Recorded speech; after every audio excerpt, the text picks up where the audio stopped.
What is up, Michigan Nation? It's your boy TJ Ronin. You can find me on the socials at TJ_Ronin. We got Johnny Olden in the house. What's up, brother? How we doing, man?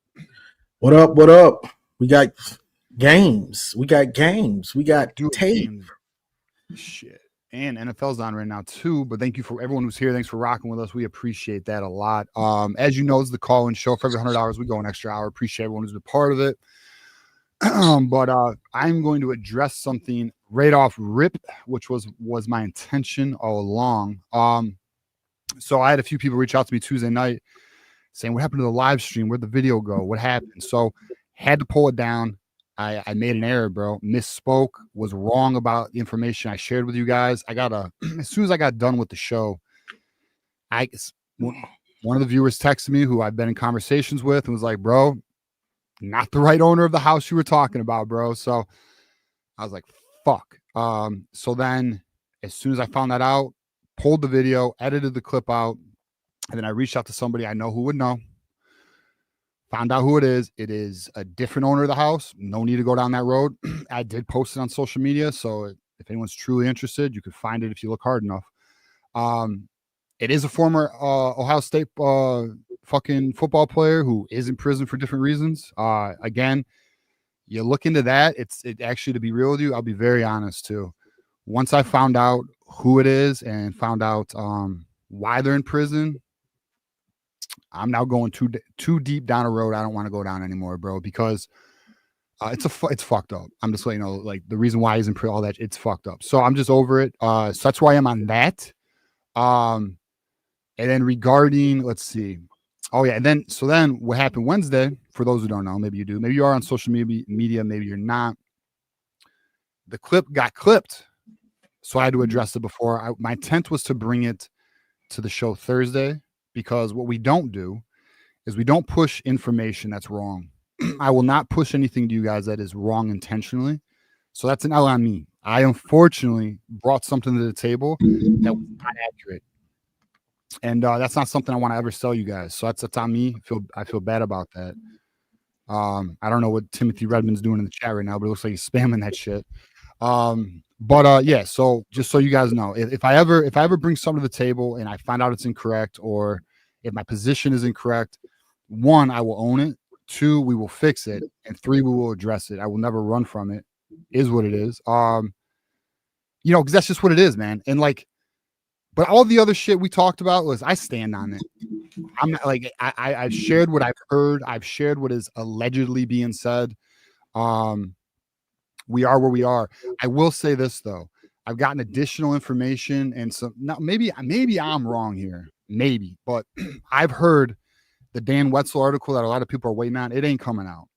It ain't coming out unless it goes to court, just from what I've heard. Okay. And then, but there is buzz that there is going to be another CBS Detroit article with more information. Maybe so. I don't know. No idea. I will say, I find it funny though. So then we'll get into the next thing that happened.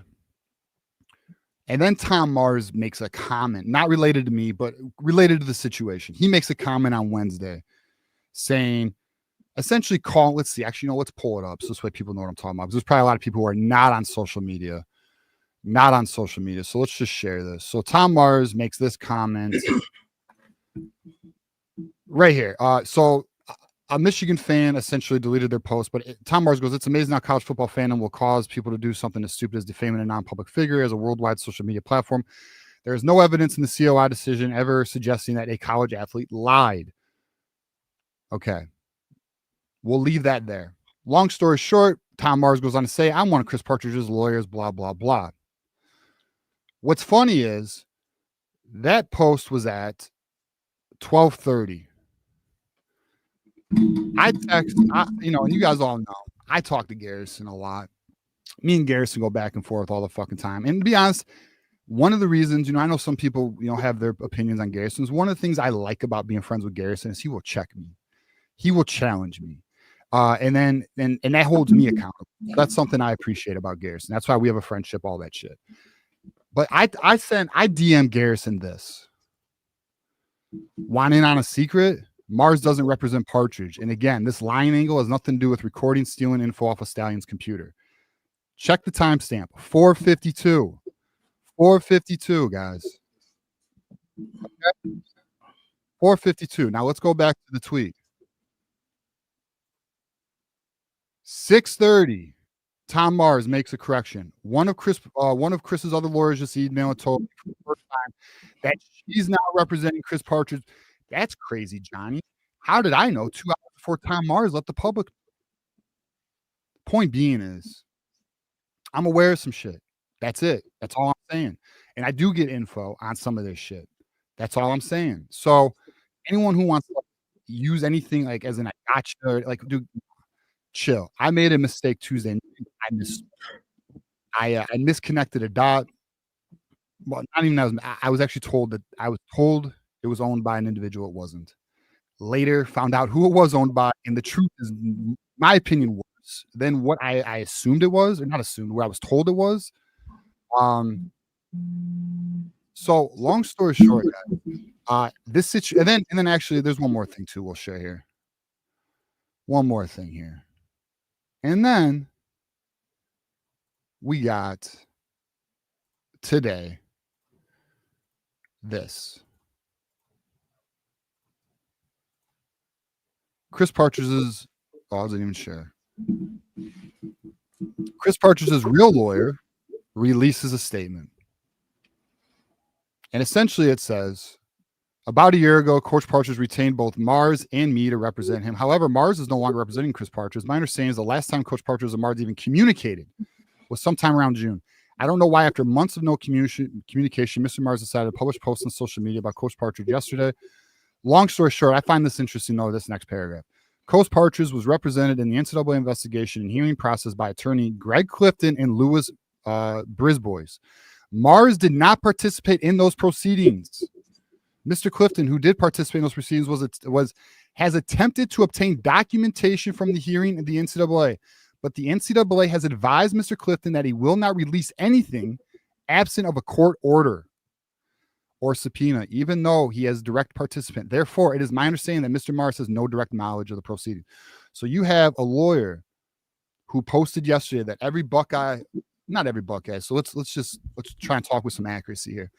A group of Buckeyes ran with, as if it was an I gotcha to every Michigan fan, about one component to the story, disregarding.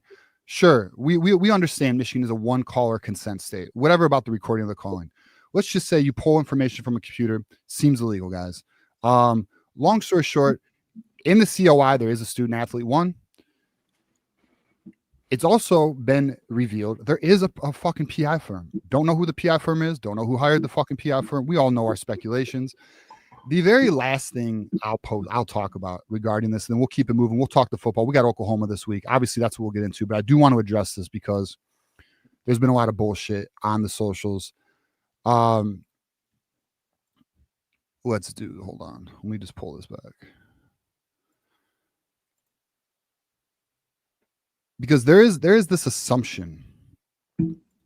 There is this assumption that, unfortunately, and I want to correct this assumption right now. There is an assumption that this PI firm angle started by, and by the way, I had a phone call with Chris Drew today, who made the reaction video to my video. We talked. It was a good conversation. We talked like 30, 40 minutes. Good conversation. Me and him appear to be on the same page. It's all good. It's all love. I didn't take it personal. My comments are public. Fucking, it's fair game. You know, I do receipt shows. You know, I don't have an issue with anyone taking a clip and giving their take or reaction to something. It is what it is. We're on the internet, bro. It's gonna happen. That said, I want to share this. So Jordan Acker, one of our regents from 2023, made a comment. It's going to be off site for a while, but happy third day of Ohio State this week. Now, a lot of people are like, what does that even fucking mean? Third day is the suspected, alleged PI firm that was started in Michigan by an LLC. That's the one that is linked to, you already know if you already. Point being, it is not Connor Stallions or Isaiah Hole pushing this. There is a belief PI firm. There has been. The article that was recently released by CBS Detroit discusses said PI firm. Now, don't know who it is. Don't know the name of the PI firm. Point being is to act as though there is no student athlete one. There is no PI firm, and nobody took information off of a computer. It's fucking insane to me. Now, end of the day, again, it doesn't fucking matter. It's done. It's behind us. But let's not act like Tom Mars tweet got us, or fucking there isn't a student athlete one. Now, who it is, maybe time will tell. We all know. We all know. It's all been discussed. There's no need to go any further, especially because, like I've said, the more I've gone into it, the more I realize it is too far down a hole for me, quite honestly, because like I said, and the things I even discussed, public knowledge. Okay. Public record. So there's not a damn thing I share that isn't public record. And that's where I stand on it, Johnny. So I wanted to get that out, wanted to fucking share that because unfortunately it was brought to the public before I could address it on my own show, which is what I wanted to do because I misspoke Tuesday night. So that has now been adjusted. That's now been corrected. And that's where we are, dog. So let's get the show going. We got Oklahoma this week. What is your thoughts on it? Are you excited? Actually, bro, we haven't even talked since last Saturday's game. Let's get your take on that. What did you think about the game against New Mexico? Oh, I thought it was a pretty good game for the most part. You know, I have a problem on defense with them rotating in those corners so early. Mm-hmm. But besides that, I didn't really have a problem with the D-line, the linebackers, or the safeties. Those corners, because it sparked New Mexico. So that was my problem with Wink. But besides that, offensively, Bryce was impressive. That was the big takeaway. Bryce was impressive, and let me give you your flowers, because you know they're gonna knock you. Somebody, you got to get your flowers. Appreciate it. You need both. Let them know. Yes, sir. And it's also, you made a mistake. You know what that makes you? Because somebody said it in the comments, and I was thinking the same thing. All it means is you're human. Yeah, dog. I mean, we good. That's all it means. So yeah. It's I appreciate nothing. that. Well, look, Yes, like I said, just to hit on that, Johnny, I will not bat 1,000, but I will hit for average. I will hit for fucking average. I promise you. Look, listen, I was thinking about this too, Johnny. How many hours of content have we done? Man, you know, and most people don't remember your good takes. They look for that bad one. They look for the bad one or the wrong one or whatever, and they remember that one. Well, I'll be honest. I'll be honest too, bro. It didn't even fucking bother me. Like even when I watched, I was talking, like I told you, I was talking to Chris Drew today. I actually enjoyed his reaction. I thought he did a good fucking job with it. And I even told him, I was like, bro, the intro on that thing was so well edited. Like I actually was wild. Like, this is good. Like, this is fucking nice. Like, I like how he did it. It's smooth. It is attention grabbing. He did a good job with that. And plus, quite honestly, like, there's some things he didn't know from my perspective. Now, I don't even know if he agrees with me. I mean, he may still disagree with me on certain points, and that's fine. We talked about a lot of it, but there's things he doesn't know. Like, you know, like he brought up the whole like, oh, well, no, a lot of these Michigan fans don't think Connor Stein's cheated, blah, blah, blah. bro, we've never ran from the fact he advanced scouted. Like, we think that happened. It's under your interpretation on how much you think it impacted the game and what it really meant in terms of the gray area of the rule book and all of that. Like, he advanced scouted. We're aware of this. Like, but whatever, long story short. But yeah, Johnny, go on. Not to derail where you were going with it, but just honestly, bro, it didn't bother me. The only thing that annoyed me, I'll be real, the only thing that fucking annoyed me is I wanted to address it on today. And I had to address it yesterday on social media instead of to the audience that I spoke to originally. That's the only thing that annoyed me, because that was the full intent. I will never fucking lie to you guys intentionally. It just won't happen, bro. It's not how I operate, man. And then the other thing too that's interesting, Johnny, and I told you this before the show, but I'll say it here. Bro, I got that clip. I got that video down quick, and they still got a clip. So it just goes to show you. They be hate watching, bro, and that's okay. Like, I don't have a problem. I don't even have a problem with that. Welcome to the fucking show and enjoy the ride, bro. Like, because it is what it is. I don't have a problem with anyone hate watching. It's all good either way, man. Got you. But I wanted to give you your flowers on Justice Haynes. Haynes, he came out balling. I can't lie, bro. I know. I was pushing that hard, wasn't I, bro? It's just. I don't know, man. When I watch Justice Haynes, to me, it's just evident he's more ready. It doesn't mean Jordan Marshall. Like, gotta remember, guys, Jordan Marshall's only a sophomore now. He might even be a redshirt sophomore. I don't know, or redshirt freshman. Like, Haynes is just a little bit more experienced, a little bit more developed, and it's clear. He's seasoned. Seasoned's the right word, bro. He's a little bit more seasoned, bro, and like. How he played is how I'll be real with you. How I kind of expected this, man. I told you guys I thought Justice Haynes would go for over 1,000. We'll see what Jordan Marshall does. He didn't have the best first game, but he'll get some reps. Although I thought it was interesting. I think the reps go on. I think the reps were like 22 to 11 or some shit. I'm not sure if I think they may need to run just Jordan Marshall out of a single back with Bryce under center or even I formation. I think he needs more of a head of steam if you really want to maximize him right now. That's what I think. But yeah. Yeah, I don't know. We're I'll say this. It's and I'm sure we're gonna talk about it a lot tonight. It's just so hard to it's just a vanilla playbook offensively, vanilla playbook defensively. Yeah. So much they're not doing. Like, we can't even draw true conclusions yet. You can get some ideas, but like I'll be honest too. Like another player I've hyped up a lot this offseason was Donovan McCulley, and like, look, he didn't do a lot. I actually think that was intentional. They have plays for Donovan McCulley. It ain't against New Mexico. You're showing where he's so. And I thought when Donovan McCulley did get the ball, he flashed a little bit. You know what I'm saying? So yeah, him and Bryce were pretty crisp together for what they were doing. And Venables doesn't really have an idea what this Michigan offense is going to be. He can go watch Chip Lindsey at North Carolina, but Chip and Sharon merged what they kind of want to do together. So it's going to be different. So they don't have anything except the vanilla stuff that we showed on last Saturday. So it's all on the table, Yeah. The only thing, all right, and we'll get to our card. We'll get super chats. We'll get to cards. We have a bunch of you guys. We're gonna get to all of you. Please hold tight.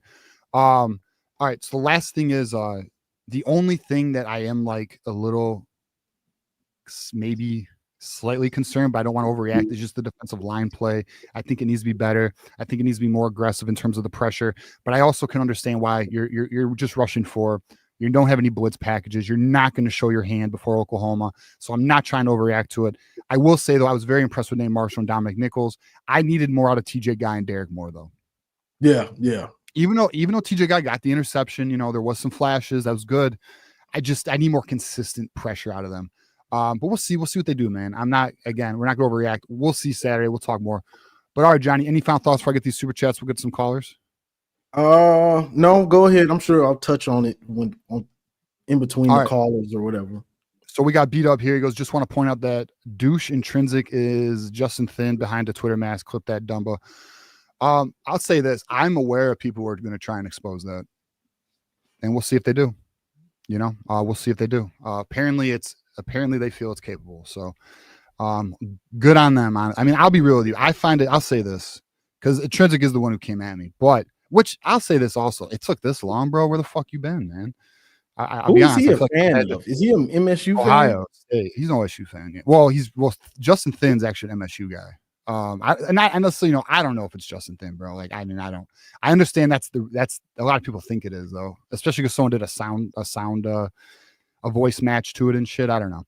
But YouTubes are weird, long bro. story short, bro, I'll be real. I'm gonna be very real right here. If you hide behind a fake avatar and a fake name, end of the day, you're a bitch, dog. Like, if you want to call people out, there's nothing wrong.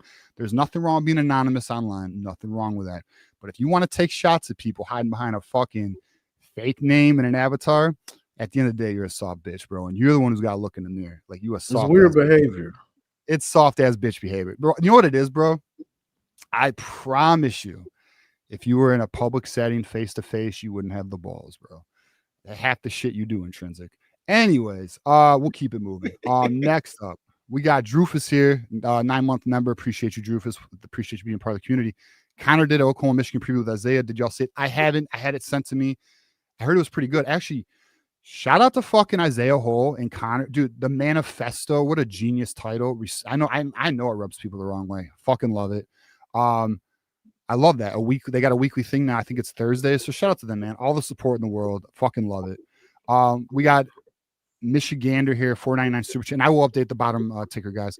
Every year that ends in 5 since 19. This is about to be crazy. In 1935, a running back has won a Heisman.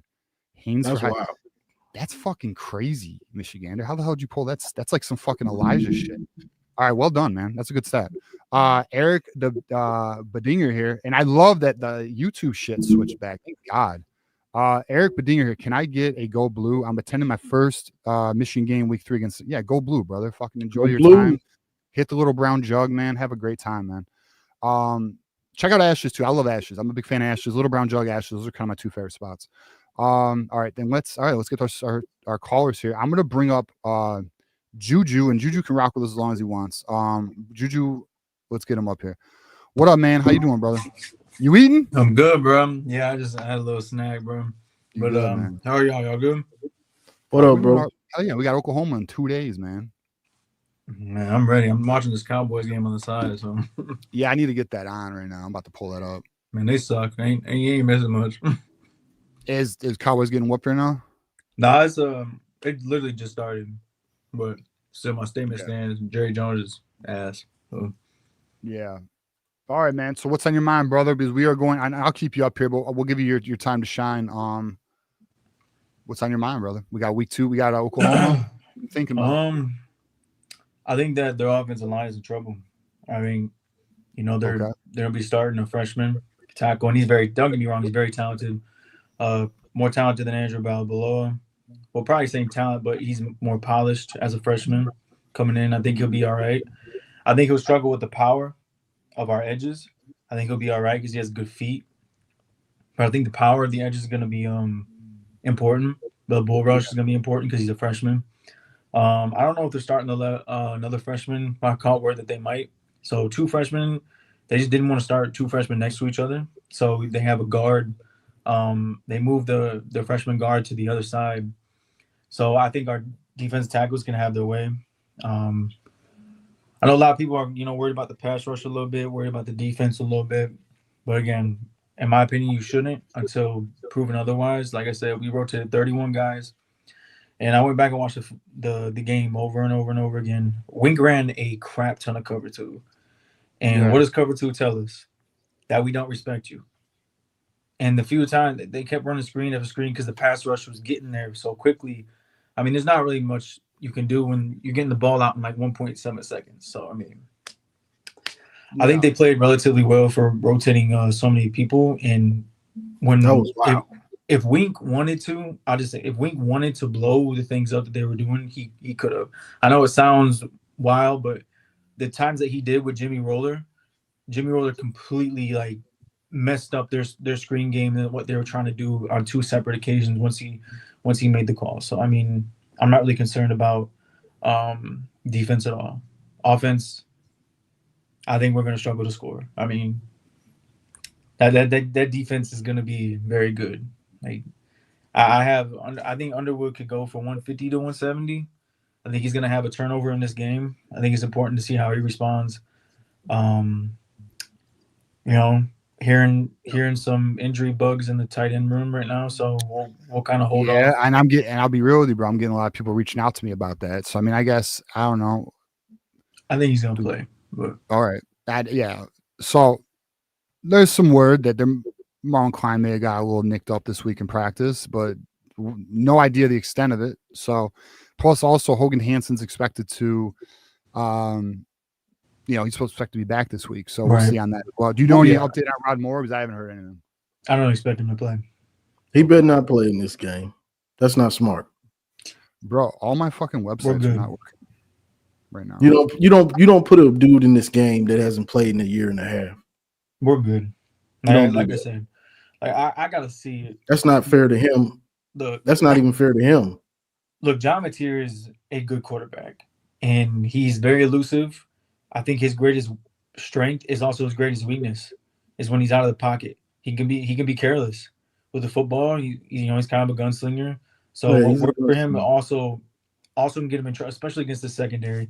And I said, I do think I said this in multiple spaces and talk shows. I think John Mateer has to run the football 5 to 7 times designed, and he's gonna have to scramble throughout this game because I don't see them running the football at all. Like with their offensive line issues and running back issues. Well, so word is Ott is gonna play this weekend. Yeah. I mean, it don't matter if you don't have an offensive line that can block. Yeah. I think that offensive line is barbecue chicken. I ain't gonna lie. Look, I said it. I think the keys will be John Mateer's experience and our offensive line being slightly better than OU's. I think that's where I'm watching because I think that's where the differential is because I do think Brett Venables is going to confuse Bryce Underwood. But you saying that, Juju, something I hope Chip Lindsey does is because we didn't see it much. I want to see the eye candy. I want to see the motion. I want to see the orbital motion. I want to see the jet sweep. I want to see you fake to the jet sweep. And I want to see you play action off the jet. I want to see all of this stuff. He's trying to confuse Bryce.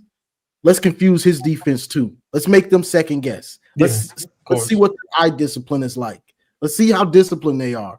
They want to test us. Let's test them right back. But that's Chip's got to do that. I mean, I 100% agree. And that's what having a vet OC would do for you. Look, it's going to be chess match. And I'm not saying like Chip is going to be like completely overmatched. Like we're going to have these moments where he's in a groove. So, I mean, that's you don't average 30 points a game throughout your whole career, no matter where you've been, without knowing what you're doing. So we're gonna have our moments. It's gonna be that marriage. Like, what is Bryce seeing? How much is Chip going to give him? Like, because in that New Mexico game, you go back and watch it, he let him off. Like he said, "Here, go, show me what you can do," and he gave him some responsibility in that game, actually a lot. And I was just impressed with how he played, with how much responsibility he was given. Yeah, I agree. All right, Juju, we'll keep you up here. We're at the 5-minute mark, so I want to get some more callers up here. I want to read the super chat. I need the link. I did put the link in the chat. We got a bunch of callers though. We got Rob up next. We got Caden in the house. We got Marmar. We got Dom. We got B-Dub. We got Timothy. So they're all here. So we got a bunch of callers. So we're gonna get to them. Rob, how we doing, man? We'll bring you up next. What's up, man? Doing great. Thursday night football. Just saw that. Actually, my wife told me that Jalen Carter got ejected for spitting on Dak Prescott. Like, what? Literally the beginning of the game, man. I just watched that. Yeah, I'm looking closely. I'm like, where's the spit? I'm like, oh, there it is. Literally went on the shoulder of his jersey. But yeah, big game for you guys. Traveling to Norman. This is time for Bryce Underwood to prove that he's that guy. I was, like I said, for the call-in show after the game against New Mexico, I was really impressed with him. Looks very ahead of schedule. But I want to talk more about Michigan's defense and what needs to be seen from them in order to really get a win. So I was watching tape on John Mateer when they played Idaho State. I see that, when he's, basically in the pocket, calm, able to make all his progression reads, he'll pick people apart. But there was one throw that I saw, and it literally takes is a small window to see a player's weakness.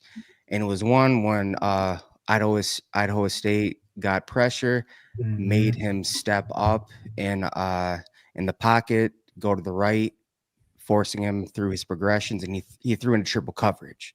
So if you guys got enough pressure off the edges and some blitzes, I could honestly see John Mateer being flustered and making a lot of mistakes.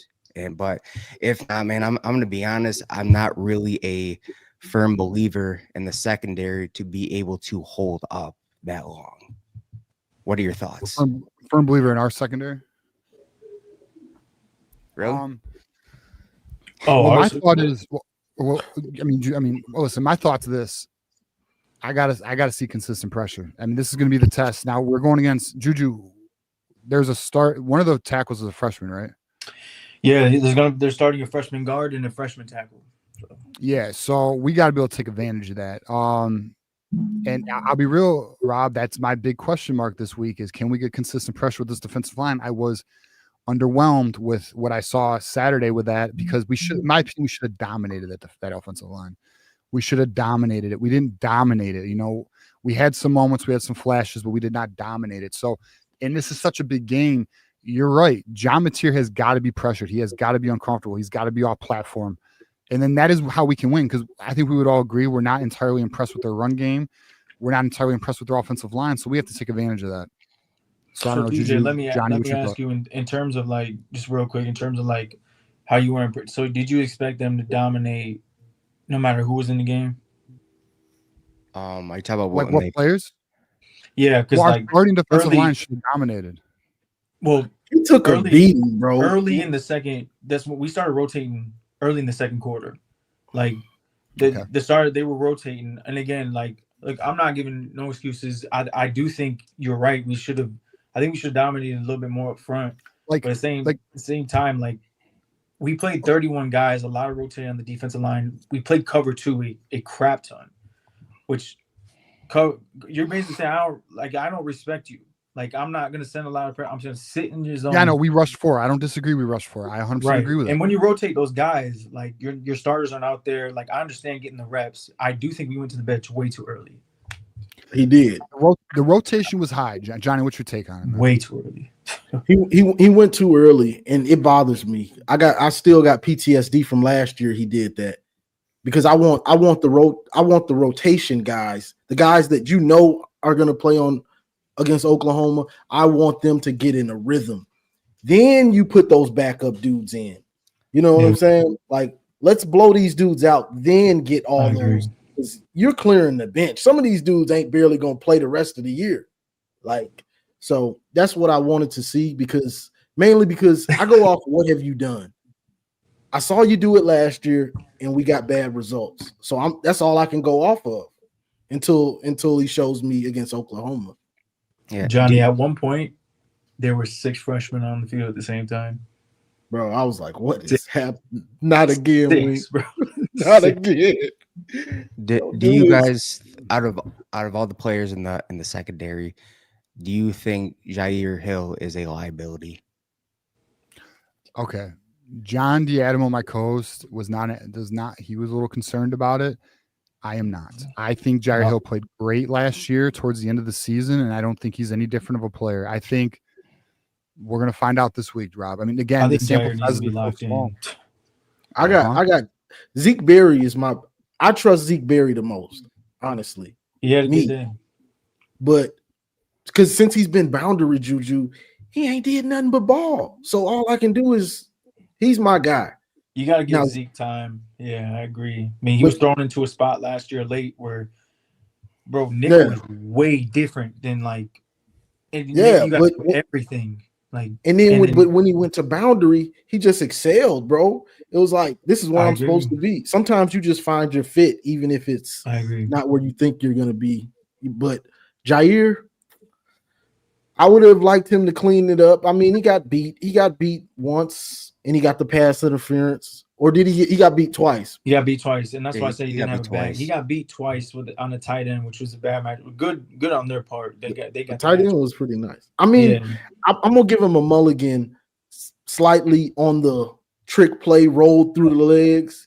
because that But, was like, wild. Well, look, outside Oh, of I know that was a nice play though. outside of two, that like was we wild. gotta really put this in perspective. They dropped back 47 times. And he was getting rid 47. of it. He was getting rid of it pretty fast. And when he wasn't, bro, he was getting his dick put in the dirt. Play after play after play, bro. And he just kept, I was like, this dude gonna get hurt. He just kept coming back. The dude was watching Rocky movies before the game. Well, again, as a defense, you want to make them one-dimensional. And for throwing 47 times and only having 208 passing yards, like in 4.6 per attempt, and rotating 31 guys, dog, that's good. Like, I would take that. Because 3 points came from Andrew Marsh's fumble. 7 points came from helping. The biggest concern for me was the penalties. Bro, this is a veteran team. Regardless of who's on the field, gather these young kids. Like, you had 8 penalties, and I think 5 were on the defense. Like, tighten up. That's what I want to see. That led to 7 points. They had one real drive. And even on the national championship defense, teams would have one drive throughout the year. So we can't, like, overreact over the points. You got to really dive into the game. Facts. Yeah. All I'm saying is, like, if you guys make Oklahoma's offense one-dimensional, because I saw a comment from Michigander 1212, saying if you make Oklahoma's offense one-dimensional, there's a good chance you guys win. I agree with that. I wasn't really I watched the tape on Oklahoma's run game, wasn't overly impressed at all. As a matter of fact, Illinois State actually outrushed them, which is pretty crazy. But yeah, man, you guys get him off his game. If they get him off his game, and rushing through those progressions, there's a very good chance that another thing that you guys could do is win the turnover battle. But if you guys do that, you could win the turnover battle, get more possessions, keep the ball in Michigan's hands. And I'm gonna make this prediction, man. I think this is a game where Bryce is gonna really have to step up and command the offense, march down the field, and more than likely have to be the guy that puts the team on his back and tries to lead them to a win. But also, TJ, we were talking about those coaching deficiencies that we saw last season from Sharon. But this is what I want to see from him this game. Trust in his personnel, such as his, Chip Lindsey in terms of play calling. Don't really try to take it over. Also, you gotta at times you gotta be gutsy. If you're inside the 30 and it's like 4th and 2, 4th and 1, you go for it, man. You go for it. We going. No doubt about it. Like, and there will be no 4th and 1s at midfield. I don't know. There's a part of me that thinks Sharon might play a little conservative. I don't know if he's going to be aggressive. He might be. I could be fucking wrong on that, but I don't know. I mean, is he ready? I mean, I'll say this though: the way they had Bryce Underwood at his own 6-yard line, throw that pass to Marlon Klein on the sideline in his own end zone. I mean, obviously they have confidence, so maybe they do. Maybe they trust. Best throw of the night. Maybe they trust Bryce Underwood to on them 4th downs. They might, man. I don't. That's the thing. Like, I'll be honest with you, there's so much. Like, this game, we're gonna learn a lot. We're gonna learn a lot about Bryce. Learn a lot about this team. Learn a lot about these different position groups and who we can count on, who we can't. So, but I think, bro, I'll just say, great call again, Rob. We gotta get to our other callers here, but appreciate you calling in, bro. And I'm sure we'll talk again next week, man. Definitely, man. All right, later, guys. Hey, good luck against Grambling State, man. Definitely. This is gonna be a nail biter. Oh yeah. All right, let's get our next caller in the house, and it's a fan favorite. It's Marmar and this mofo. Let's get him ready. Marmar, what up, dog? You tell me, man. Man, I'm just chilling, man. Yeah. I just sent something to you, Johnny, and Juju, I just seen man. that, Mar. I just seen that. Hey, just looked at that. Hey, Juju. So, that's coming from, I'll be watching all of it, college football live, CBS, Fox, all these people. Break it all down, you know what I'm saying? And that graphic I sent y'all, that's terrible. They said in the last 15 seasons, bro. All right, Oklahoma. And we'll share with everybody. There's like a 44% to a 25% differential in the trenches. Yeah, I'll pull it up for everybody. Keep going, Marmar. That's why I'm not nervous. I think Michigan going to exploit that to the T. I mean, all game. I'm always nervous in big games. Oh, yeah. I know. Me too. Yeah, we gonna be on the edge of our seats, but the known unknown. You never know what's gonna happen. Is it like FDR said? Is it a strip sack? Is it a crazy interception? Fear itself. Yeah, you got that right. And I'm that's what FDR said. You have nothing but fear. The fear itself. I'm gonna be on heart attack mode over here. Yeah, I'm good. Oh yeah, man, about to fall out. Elizabeth, I'm coming to join you. This is the big one.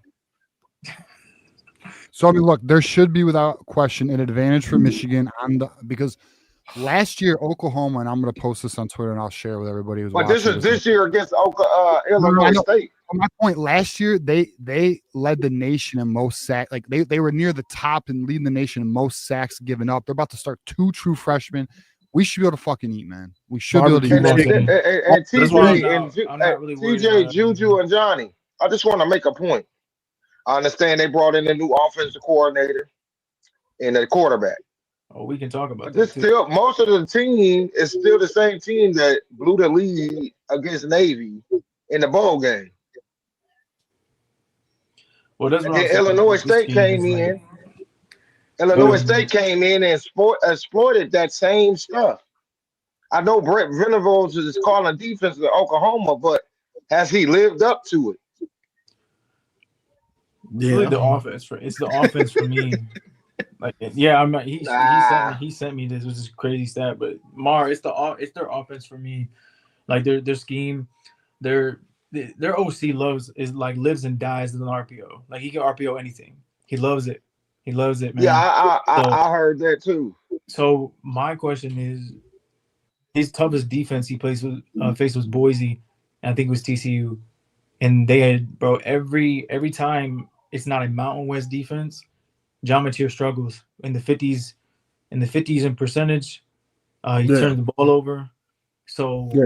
Well, you know what's go ahead. You know what's crazy about this stat though? The 25% blown block percentage.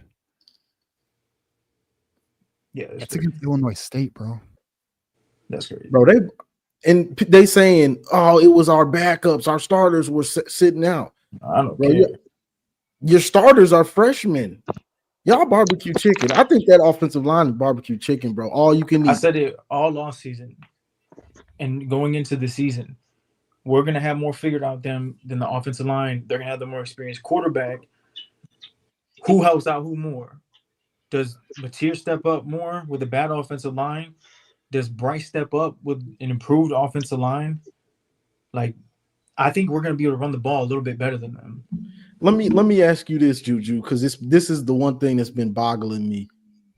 Because some people say, which I don't agree with, do him like Milroe. Milroe can't hit intermediate and short passes, so you can't do exactly what you did against Milroe. But how much do you blitz this dude? How much do you think we should blitz this dude?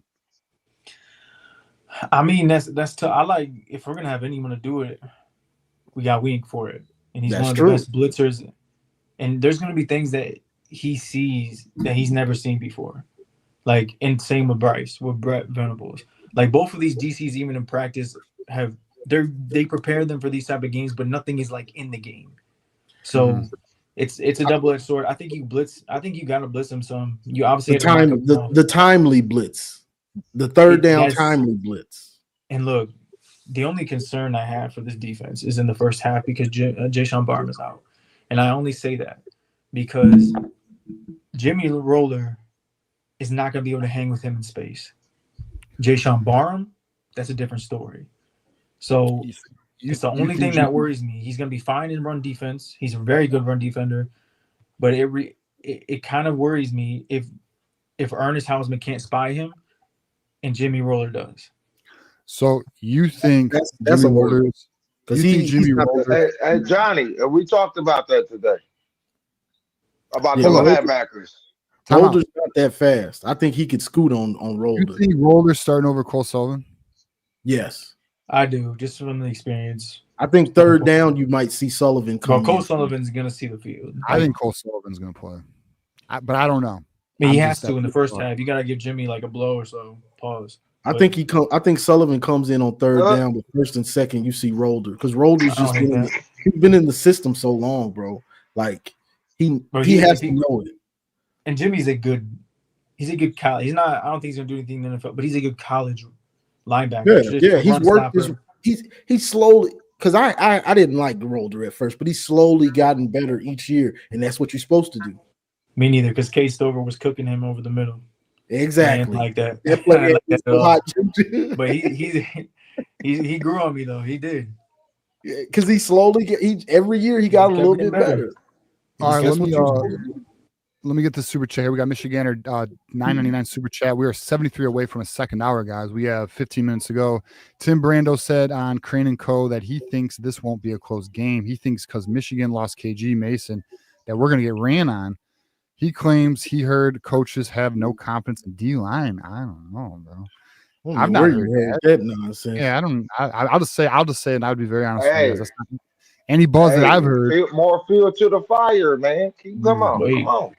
That sounds like an Oklahoma fan that doesn't know anything about Michigan. Tim Brando. It was Tim Brando. I don't know, man. Who is that? To me. I don't know. Yeah, he announced with he works alongside of Devin Gardner on Fox FS1 most of the time. I don't understand what would make him concerned. I mean, bro, New Mexico averaged 1.9 yards per carry. They ran the ball for 50 yards. If anything, Oklahoma can't run the ball. Yeah, I know it was a quote unquote third string, but they could. It's Illinois State. It's and honestly, if Wink and the team and the defense is what we think it is, who's the last 4 years? Who's ran the ball on us? Besides when we were confused, the defense was confused last year. The first part. Besides that, who's ran on this defense? Yeah, no one. That's my Chase Brown, maybe a little bit. Chase Brown. Yeah. All right. It just don't happen. Final thoughts, brother. Man, I'm just ready for the game Saturday, man. I'm just, like I said, we gotta wait all day. You know, Johnny don't like that, but it's okay, man. We'll be all right this time. Bro, I don't like waiting all day for no games. Me neither. We get to watch other people struggle. There's nothing but garbage games on. This ain't last week. Yeah, I wish it would. We're the only game I'm gonna be at. You know, I'm gonna be at where? In the war zone. Oh, in the war zone. Yeah, dude. I'll tell you, I love the night game because I can get shit done during the day and I can get ready for it. I'm just excited. And like, I'll be honest, I love the build up of a night game. I love it.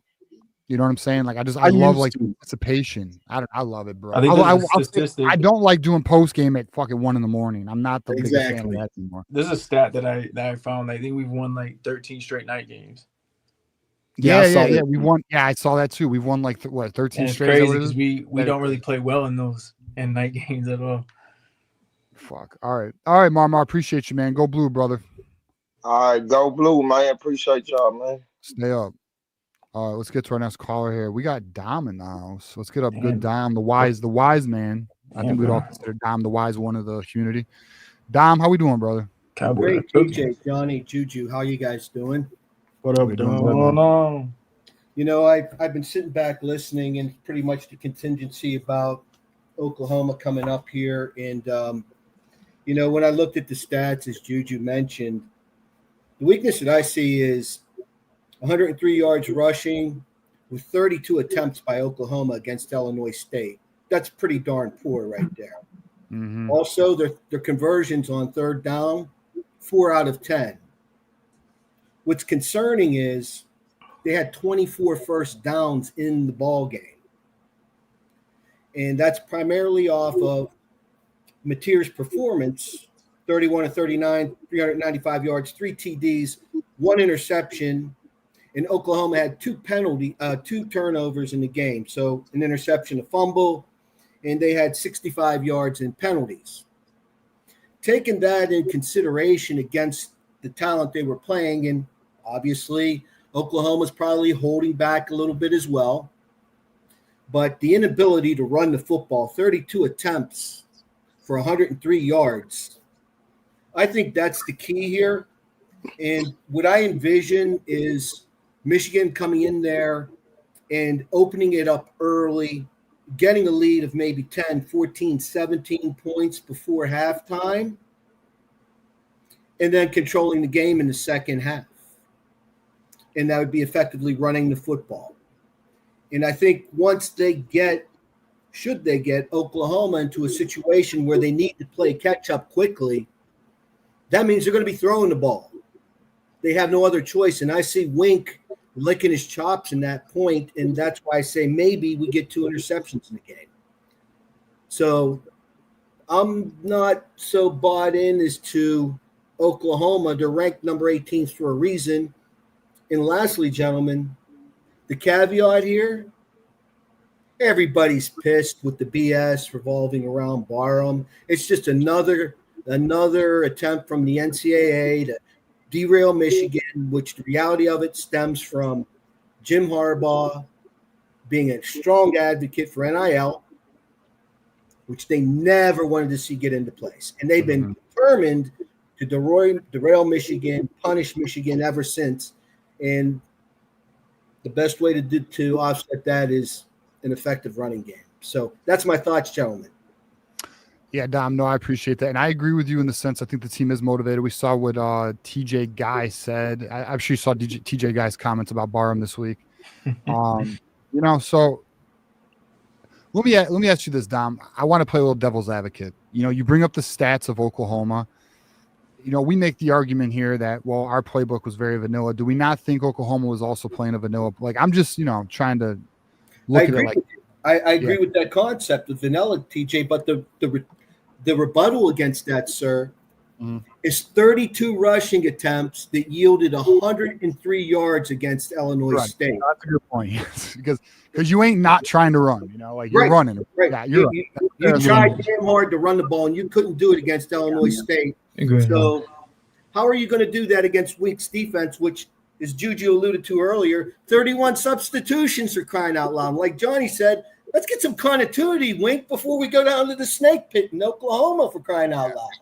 So, yeah, I think the rotation was pretty interesting, man. I mean, he's trying to do it, as he can, which I understand. I know OU has two offensive linemen out, which will be back, but those other 3 were still playing. And it was this was a 21-3 game, if I'm not mistaken, into the fourth quarter almost. So they threw the ball all over, and if you really want to get down to the film, John Mateer, all of the stats look good, and he's a great player. He is, and he's gonna make plays. But even in those windows that were huge, because Illinois State defense is pretty bad, he was late on a decent amount of those windows, which you can't do against Wink. So I'm just interested to see how their offensive line is even going to give them time. I think they're going to substitute the screenplay for their poor running attempts. So I'll be watching that. Excellent point. I appreciate you guys having me up. I don't want to take more of your time. I know you have other callers waiting. I just think early on we are going to jump. We're going to get a lead, and our defense is going to force them to. I just see risk because they got to catch up. We got to throw the ball. We got to score. We got to score. And I think if they're in that mentality, mistakes happen. We get to Mateer, and the inexperienced linemen play to our favor. So hopefully it works out that way. I think so. I think, Dom, I'll be honest, boys. I think we all agree here. Our defensive line should eat this offensive line up. Yes. And if it doesn't, then that's what we're talking about Saturday night. I mean, honestly. So appreciate you calling in, Dom. We'll talk maybe Saturday night. Have a good weekend. Go Blue. Dom, the wise OG of the community. Okay, so we got Keegan here trying to get us to a second hour, $1.99. We are 49 away, 6 minutes to go. But you know the rule here. The rule is, so as it stands, we're not taking any more callers. And but no, hold on. But the ones who have called in, we're taking. So everyone who's called in, we're going to take you. So all of you guys, we're going to get to all of you. So let me just give a shout out here. We got Beat Up next. We got Ed, Evan. We got Chippo in the house. We got Westcott. We also got Timothy in the house. So we'll get to all you guys. I promise that. That's just how we do it. I'm not gonna. But no new callers after that unless we can get to a second hour. So again, 49 away from a second hour. Appreciate you guys. We got another super chat here. New member, man. Blue and Maze. Hey, I like that. John, you see that avatar? What's that? The Iron Man? Iron Man and Michigan colors, bro. I need that, bro. I like that. That's nice. Very nice. Yeah, I you like need that. That's your That's my symbol. shit. Yeah, I'm Iron Man, bro. All right, anyway, so we got a Cole Sullivan show about to move up the charts. Tell him, Elijah. That's how I think Cole Sullivan's gonna. I think Juju and Johnny might be right. It could be Johnny. Did you think it's Rolder or do you think it's Cole Sullivan playing? I think they both play. I think you see Rolder on third downs. I don't know. For some reason, I'm thinking Cole Sullivan. You think he's just gonna start the whole time? I don't know. I feel it, bro. He showed out, man. I don't know. I just maybe I'm just higher on him, so that's why I just feel he's going to play a lot. Elijah Bowman, do you think Michigan will take the balanced approach on offense against OU, or is it going to be the Haynes, Underwood, and Marshall show? Damn, that's a good question. What do you guys think? Go ahead, Johnny. Balance. You want to be balanced, especially early. You want to take the pressure off Bryce, calm him down. And then as the flow of the game gets long, then you can, okay, let's see. Bryce is cooking, let's get it. But I think you still want to be balanced because you want to keep their offense on the sideline. Complementary football. Our defense is resting and yours isn't. So. Damn. Okay. All right. Well, I'll give my take here. I got to give love to absolutely everybody who just got us to a second hour plus some. So appreciate you guys, man. Honestly, it means a lot. I'm gonna also like communicate that in a minute too as well. But I don't think it's gonna be the Haynes, Underwood, Marshall show. Now it doesn't mean all of them guys are not gonna perform. I do think Haynes will play well. I expect. Now, do you mean? I think he means rushing, right? I think. Running. I think them running it. Here's what I think. Honestly, I think Underwood's going to run this game. I think they did not have him run one time, so they don't show Oklahoma how they're going to use him. They don't show him what he's capable of at this level. All that stuff. I think we will see Underwood run. How much? I don't know. And I swear, please go out of bounds and slide Underwood. Do not don't fucking crack block a fucking linebacker or a safety. I don't need you injuring. Like you see him block that dude, Johnny. Yeah. You think when he's running the ball, he's going to go out of bounds with that attitude? He ain't going out of bounds. He's going to truck a dude. And all he had to do was really run in front of him now. You know, you can't really block dudes now. You can just kind of run in front of them and do this. That's all he really had to do. I know. Real quick before you go, Juju. We can't just run it. We can't just run it with Bryce Marshall and Underwood. I mean Bryce Marshall and Haynes, because you got to get them safeties out of the box. You got to prove Bryce didn't prove exactly that he can throw that deep ball yet. You saw it, but are they clicking? Do they have the chemistry? So they still got to prove that. So you have to be balanced first. I think. Yeah. So look, I'll just say it does make me nervous about Bryce running because I know if he's got the mentality to lay a crack block back on a safety, he's going to try and run through a dude. And that concerns me. Now, that only concerns me not because I don't think he can handle it, just because he's our quarterback. I don't need no injuries. Run out of bounds, slide, but he's going to do what he wants. I think he's smart, though. I think he's smart, too, but I also think Bryce says, fuck everybody. I'm Bryce Underwood. You know what I mean? I kind of feel like Bryce feels that way. He definitely does feel that way. You know what I'm saying? You see him, the Sharon handshake. Yeah, so yeah, I saw him do the Jim his own Jim Harbaugh. I guess I'm just look in the Mexico game. Chip really gave the reins to Bryce. If you really watch that game, like Bryce was moving safeties with his eyes in game one. Insane. Like I know. He was moving these safeties with his eyes. If you go back and watch the game, so I was so impressed with his game. I've watched that game all 22. Both man, bro. 3 times. Everyone keeps saying his physical attributes, his arm talent, bro. It's his mind. His mind is so advanced. I know for his age. Oh, what about the play where he fucking escapes the pressure, steps up, and I think he throws it to what is it? Is it Kendrick Bell? Kendrick Bell. That was a laser. That's what I mean. He had the flat, where it was supposed to go originally. We didn't have a single quarterback last year who could make that play. Bro, he did not care. He had the flat wide open, which was where the ball was supposed to go, and he rifled it in over the linebacker. Yeah. We got Blue and Maze here again. Love the avatar. The boys will be ready. Underdogs, chips on our shoulders. Bet. Let's get it. And then right here we got. And thanks to everybody. Quinn getting us to a second hour here. We're rushing for 250. Defense gets 2 turnovers from OU. Appreciate it. We got another 50 here. I don't know about that, but that's dope. That'll be dope. What you don't know about 250 rushing? Shit, we get 250 rushing on that defense. I'm telling, unbelievable rise. Illinois State ran on that defense again, vanilla though. Again, I'm trying, but they turned them one-dimensional, and that's what you want. Yeah, I'm trying to like take it within, I understand. I think Bryce's legs are the known unknown. But that's what I'm look, there was only a couple RPOs throughout that game. But look, as we found out in the 23 season with our offensive line, when you put a read on that run and there's the actual threat for that quarterback to go, you gotta respect it. And that's what opened up the run offense for the 23 team. I think it's more or less the same for this. Then when you put that read and Bryce actually goes a couple times, it'll change. It'll change quickly. Yeah. He's got to go. It can't be like that Shea Patterson stuff they used to do where he would never go. He would just hand it. Like, bro, it's right there for him. Let him. No, I think Bryce is going to get 4 designs in this game. He's going to scramble 3 to 4 times. Yeah, and that's the unknown. What's going to happen when he scrambles? Is he going to be a big play or what? Or are they ready for it? All right, let's show some love here to William S. Kane for also throwing us 50. Even though we did get the second hour, obviously this is extremely appreciated. Thank you guys. Appreciate all you guys for helping us get there. From B-Dub to Michigander to Eric to Courtney Harper to Michigander again, Keegan, Blue and Maze, Elijah, and then Quinn and William S. Kane. All you guys, appreciate all you guys for being a part of the community and getting us to the next hour. It is appreciated. So let's get to our next caller. Our next caller is another community favorite, the man who needs no shirt. His name is B-Dub. What's up, brother? How we doing? What up, no? Tell me.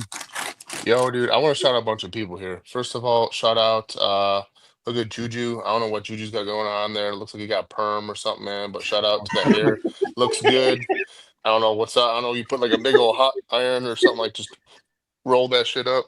But whatever. You look good. You look good. You look good. Appreciate it, big dog. Appreciate it. Also shout out. I saw Johnny Olden's old video from like 2, 3. You just posted this, or I don't know what. It wasn't just posted, but it was like 2 years old or something. And I saw him with hair. Like Johnny's got hair underneath that hat. I don't know if y'all people know that, but Johnny's got hair. Oh, that video is from 2020. Yeah, you look like. I was trying to look. I was like, damn, who is that? I'm like, at first I was like, is that 50 Cent? I was like, no, it's not 50 Cent. But then I was like, what is that Piston player that looked like 50 Cent? He might have looked like him. But I was like, nah, no, it's Johnny. So I was like, okay, he's got hair. All right, cool. That's hilarious. Well, fucking all right, B-Dub. So talk to us. What's on your mind, man? I mean, what's on my mind, honestly, man, is us as a community got to represent. I mean, even though I try not to be on social media that much, man, I get sucked in every time, dude. And I hate when people be dragging people's names through the fucking mud, and especially that the intrinsic fuck, dude. Fuck that guy. Clip that bitch, because like I can't stand that guy. He just all these people that are about hating all that shit. Okay, we don't need to like contact Joey and all that shit. If you did or didn't do it, we don't know, right? For a fact, we may think whatever. We can lead on to believe it's whatever. But don't be spreading hate and telling a kid, this or that, dude. Like, whatever, dude. If you did it, you made a mistake. Whatever. I could give 2 shits. But I also don't need people to apologize for this or that. And I'm like, people are just spreading bullshit and lies. Okay? And I don't like when people be dragging people through the dirt and the mud and shit like that, man. Just get the fuck out of here. Because I just can't stand that shit. Especially for you, man, and John and everyone else that, we put out good stuff, great. You guys put out the best content out there. Show's amazing, community amazing. We're the best #1 show, I feel like, out there from Michigan. And for that to be, for them to do that, and to your point, publicity is publicity sometimes. So I mean, I'll be real, bro.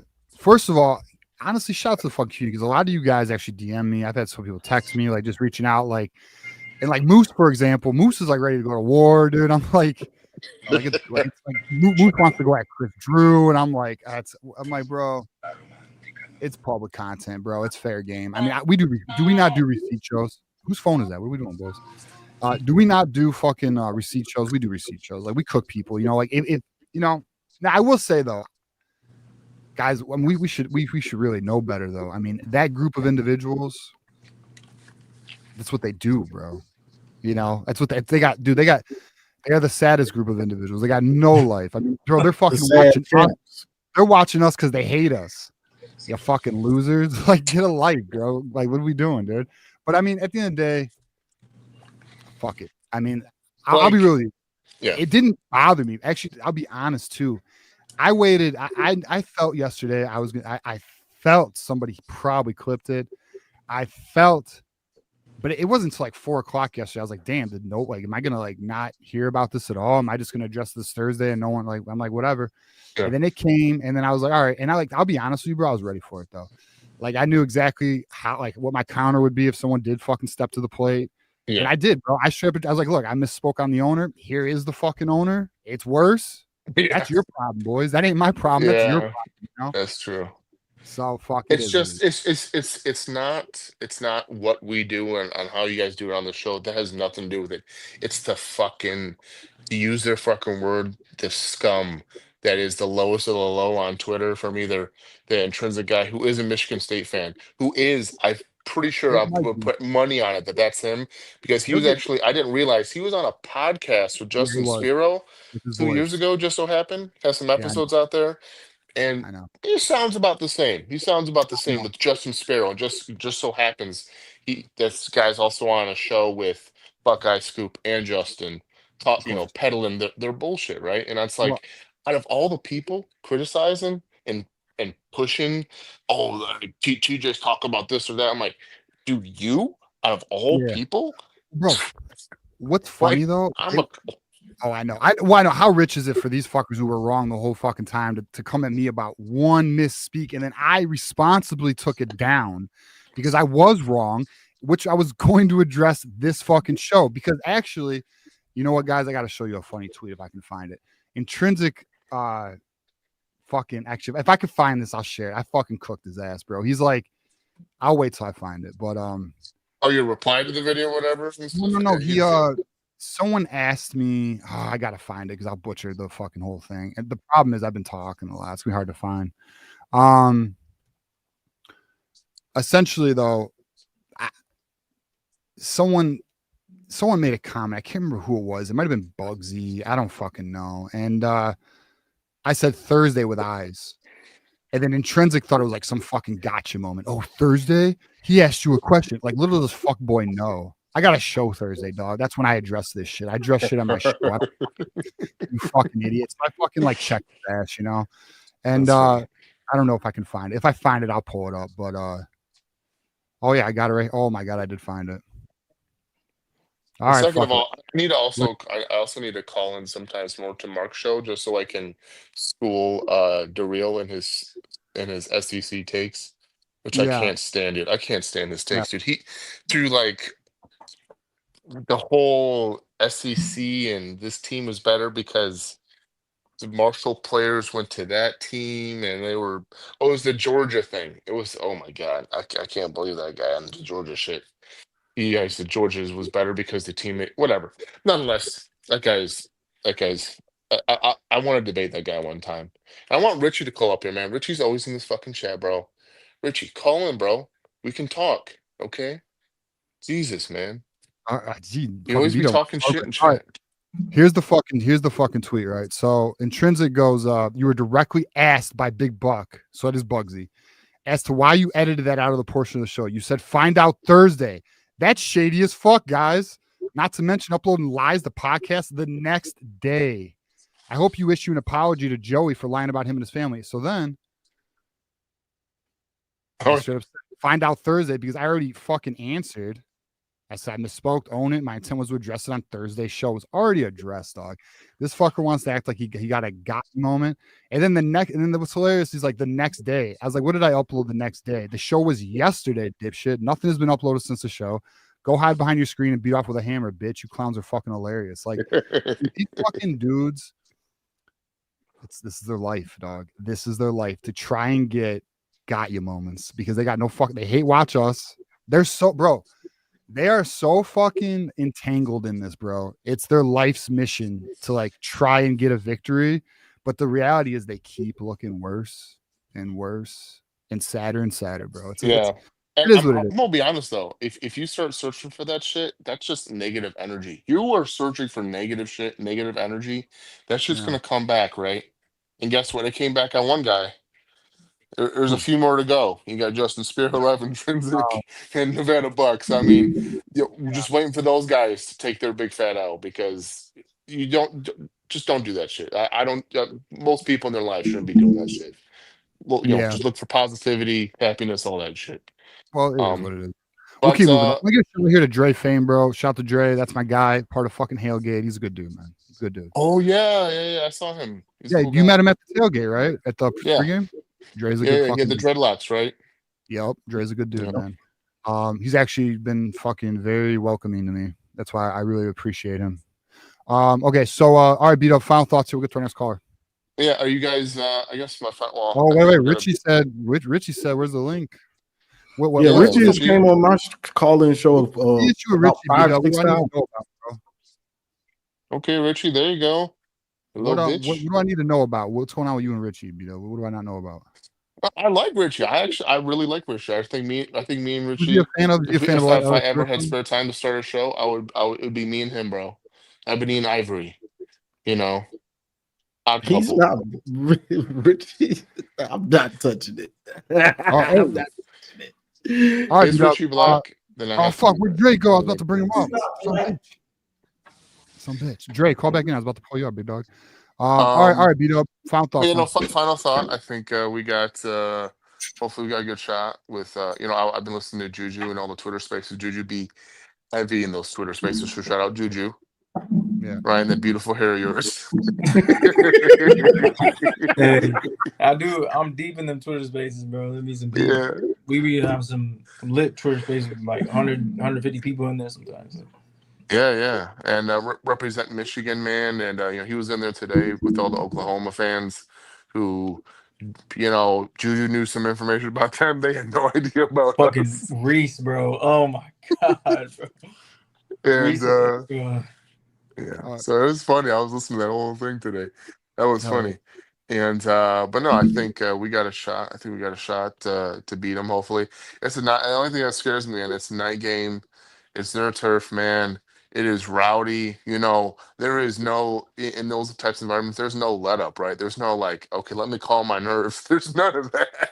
Like, if Bryce throws a pick, if Bryce fumbles, or somebody makes a bad play, man, it gets like amplified times 10. So it's like you really gotta calm down. You really gotta.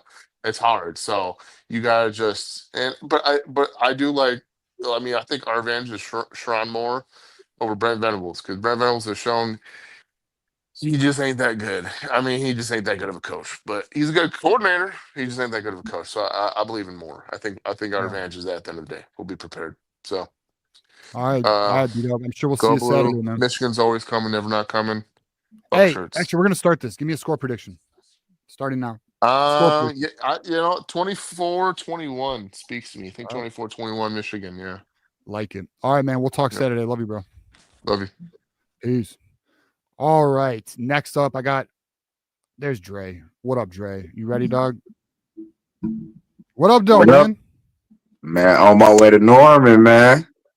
Are you? Oh, hell yeah, man. Yeah, man. About to go represent for our Wolverines, man. Hell yeah, bro. Just had to call in and say what's up, man. Show my love and shit. Appreciate it, Dre. Honestly, man. Where your seats at, brother? I think I'm in like section 20 something. I can't remember exactly the section. I got some okay seats. Yeah. Shit, bro. It's about to be a good time, man. So what, you leaving tomorrow? Yeah, I'll leave in the morning. You driving or flying? Flying. I ain't driving. I'm gonna drive to Nebraska, but I ain't flying to Oklahoma though. I'm flying to Oklahoma though. Fair enough, man. So all right, give us your thoughts on the game last Saturday, man. To be honest, I mean, I think we did real good. I feel like I said on my show, I feel like we played it vanilla. I don't think we showed too much. I feel like Wink ain't showed too much. I don't think our offensive coordinator, his name slipping my mind right now, but he ain't showed too much. I feel like Bryce played exceptionally well. I think some of his receivers let him down at sometimes. Drops, yeah. Yeah, with the drops. It's a lot of stuff we can clean up, but I got faith in this, and I think we gonna do real good in Oklahoma. Yeah, I feel the same way. You got a score prediction for Oklahoma? 24-27 Michigan. Okay. All right, I like it, man. I think it's gonna be real close, to be honest. I don't think it's gonna be, you know what I'm saying, just like it's a away game. I think we gonna lean real heavily on our running game. And they starting offensive line, they starting 2 freshmen too, so that's a plus for our defensive line, hopefully. So we'll see how it go, man. Yeah, you know what's interesting is I was actually because like I don't want to say it. I mean, I know some Oklahoma podcasters and I follow them on Twitter, and they're like trying to tell their audience like we got to get excited for this game. Apparently Oklahoma has a sitting down problem and they're not really into the game. Like the coaches were trying to tell the fans like they got to get in. So I'm real interested, Dre, you know, if you can kind of give us report back to us maybe next week or maybe even Saturday night if you can, but like I don't know, man. Apparently the crowd ain't that into it, bro. Like I don't know. They have like an issue where, and I remember, and Dre, we used to have that problem. I was gonna say the same thing, Dre. You probably know this better than most. We still got that problem, low key, as loud as we should be. I mean, we were holding 110 every weekend. We supposed to be way louder than we supposed to be intimidating, and we're not that intimidating. We can be like we get intimidated for Ohio State, but other than that, like, bro, I feel like watching the game though, it's actually kind of fucking hype. Like, all right, tell me, was last weekend hype as fuck with that light show and stuff? Was that hype? Not really. No. I mean, to me, they didn't do it. They didn't do it how they usually do it at night games. Like at night games, they shut off all the lights and then, you know what I'm saying, make the crowd maize and blue. They ain't do it like that. They did a little light show for us. Like we had our phones. And it was, I'll send you the video. It was like our phones like up, down with the lights, but it really wasn't really how they usually do it. And I was kind of shocked and surprised about it. Yeah. All right, fair enough. I mean, it looked hype, but I'm gonna take your word for it, Dre. I mean, hey, everybody. I mean, I might maybe I done been to just so many Michigan games. It ain't. I mean, but I promise you, man, I feel like I be feeling like the festivities before the game be hyper in the game until we play somebody big. You understand what I'm saying? Like if we was playing like Texas or something, like I mean, like when them people come into the house, don't get me wrong, but for New Mexico, nah, we wouldn't. You know what I'm saying? It wouldn't. No, I mean, I think that has a lot to do. You're probably right, Dre. All right, brother. Any final thoughts you got for us, man? No, man. Like I said, I just want to come show y'all some love, man. You always showing me love, so you know I'm gonna show the love back, man. I can't wait till you come back, man. So, all y'all, man, if y'all ever in the house, man, y'all know, hit me up, man, and I'll host y'all on some good shit, man. I mean, some good stuff. Excuse my language, but yeah, some good stuff. Hey, no, hey, I already told you Ohio State game. I'll be there, so we're gonna link up. All right, man. You already know. It's all on me. It's all on me. But y'all boys be safe, man, and go blue, man. I love what you're doing, TJ, man. Keep doing what you're doing. Y'all boys be safe. I'll let y'all later on. Go blue, Dre. Go blue. Yeah, safe travels, man. Hell yeah, Dre's a good dude, man. I'm a big fan of Dre. He's a good guy. All right, we got Captain 7 here, $20 super chat. Michigan by 17. You heard me. Defense is going to show the fuck out. You know, John Diadamo, I think he's watching. He was in the chat earlier. He was like on some like 34 to 20 shit. It's possible. I mean, it's possible we do play that well. Actually, you know what? I'm sorry. I missed some super chats. So let me get back to Elijah. So the player that surprised me the most outside of Underwood was Damon Payne. He was stout, and I believed him, and Pierce played the best on the line. Juju, John, you got any thoughts on that? I think it's become more challenge for him down the road. I think him and Inoue played very well. I thought Inoue played good too, yeah. Because the two things that they're really good at is just body on body, like pause, but body on just hitting. No real gap responsibility, man on man. You're not gonna be able to do that against tougher opponents, but for inferior opponents and for maybe less experienced offensive linemen, quote unquote, OU that's coming in, you'll be able to overpower them. And I thought they did a very good job of that. I I do think that's going to change down the road, though, and we're going to have to schematically be better, which we will. We won't be playing cover 2 70% of the game. So, yeah. Okay, we got another super chat here. We got notice how Oklahoma U and the SEC swept the Venmo thing under the rug. If it was Michigan, someone would have gotten the electric chair. Who wants to? Does anyone know what the Venmo thing with Oklahoma is? You talking about John Mateer? The stuff that happened with him. The betting. Yeah, bro. Yeah. Hey, well, I know the goddamn truth though, bro. It's because our rival fan base would not let it fucking go. They'd be talking about like they're talking about vacuum cleaners, bro. All right, we got B-Dub here again. $20. Michigan coming, never not coming, never pause. Never. We got another $5 here. So let me update the super chat banner. Do y'all see Jeremiah Smith switch out of his Fred Moore branded gloves because he was dropping balls? 40 yards isn't going to win you a Heisman. Hey, we all watched that game. I'll be honest with you, it was very uncharacteristic of Jeremiah Smith. He ain't going to win. They're going to be feeding Heisman. They're going to be feeding him in these cupcake games. He's going to be eating. Yeah. And we got our good friend here, the Michigan Wolverines team Rivalry show. So we got Mac in the house. If U of M beats Oklahoma, they will win the big go blue. He's feeling confident if we get this win. Hey, I'll say this. If we beat Oklahoma, I'm all in on playoffs. I think we're getting it. We can win the Big Ten without beating them. We can. But I think he's saying like this game would show us this I'm just saying, win like, the Big Ten, you know. It's a big stepping stone.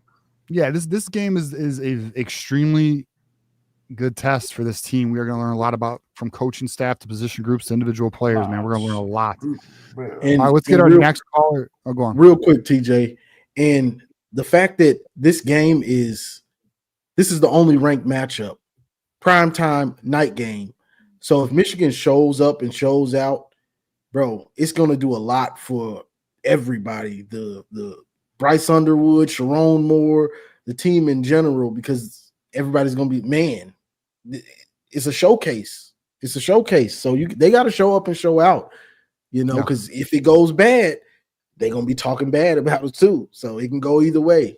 But this is the game everybody's watching. The eyes of college football will be in Norman, Oklahoma this Saturday.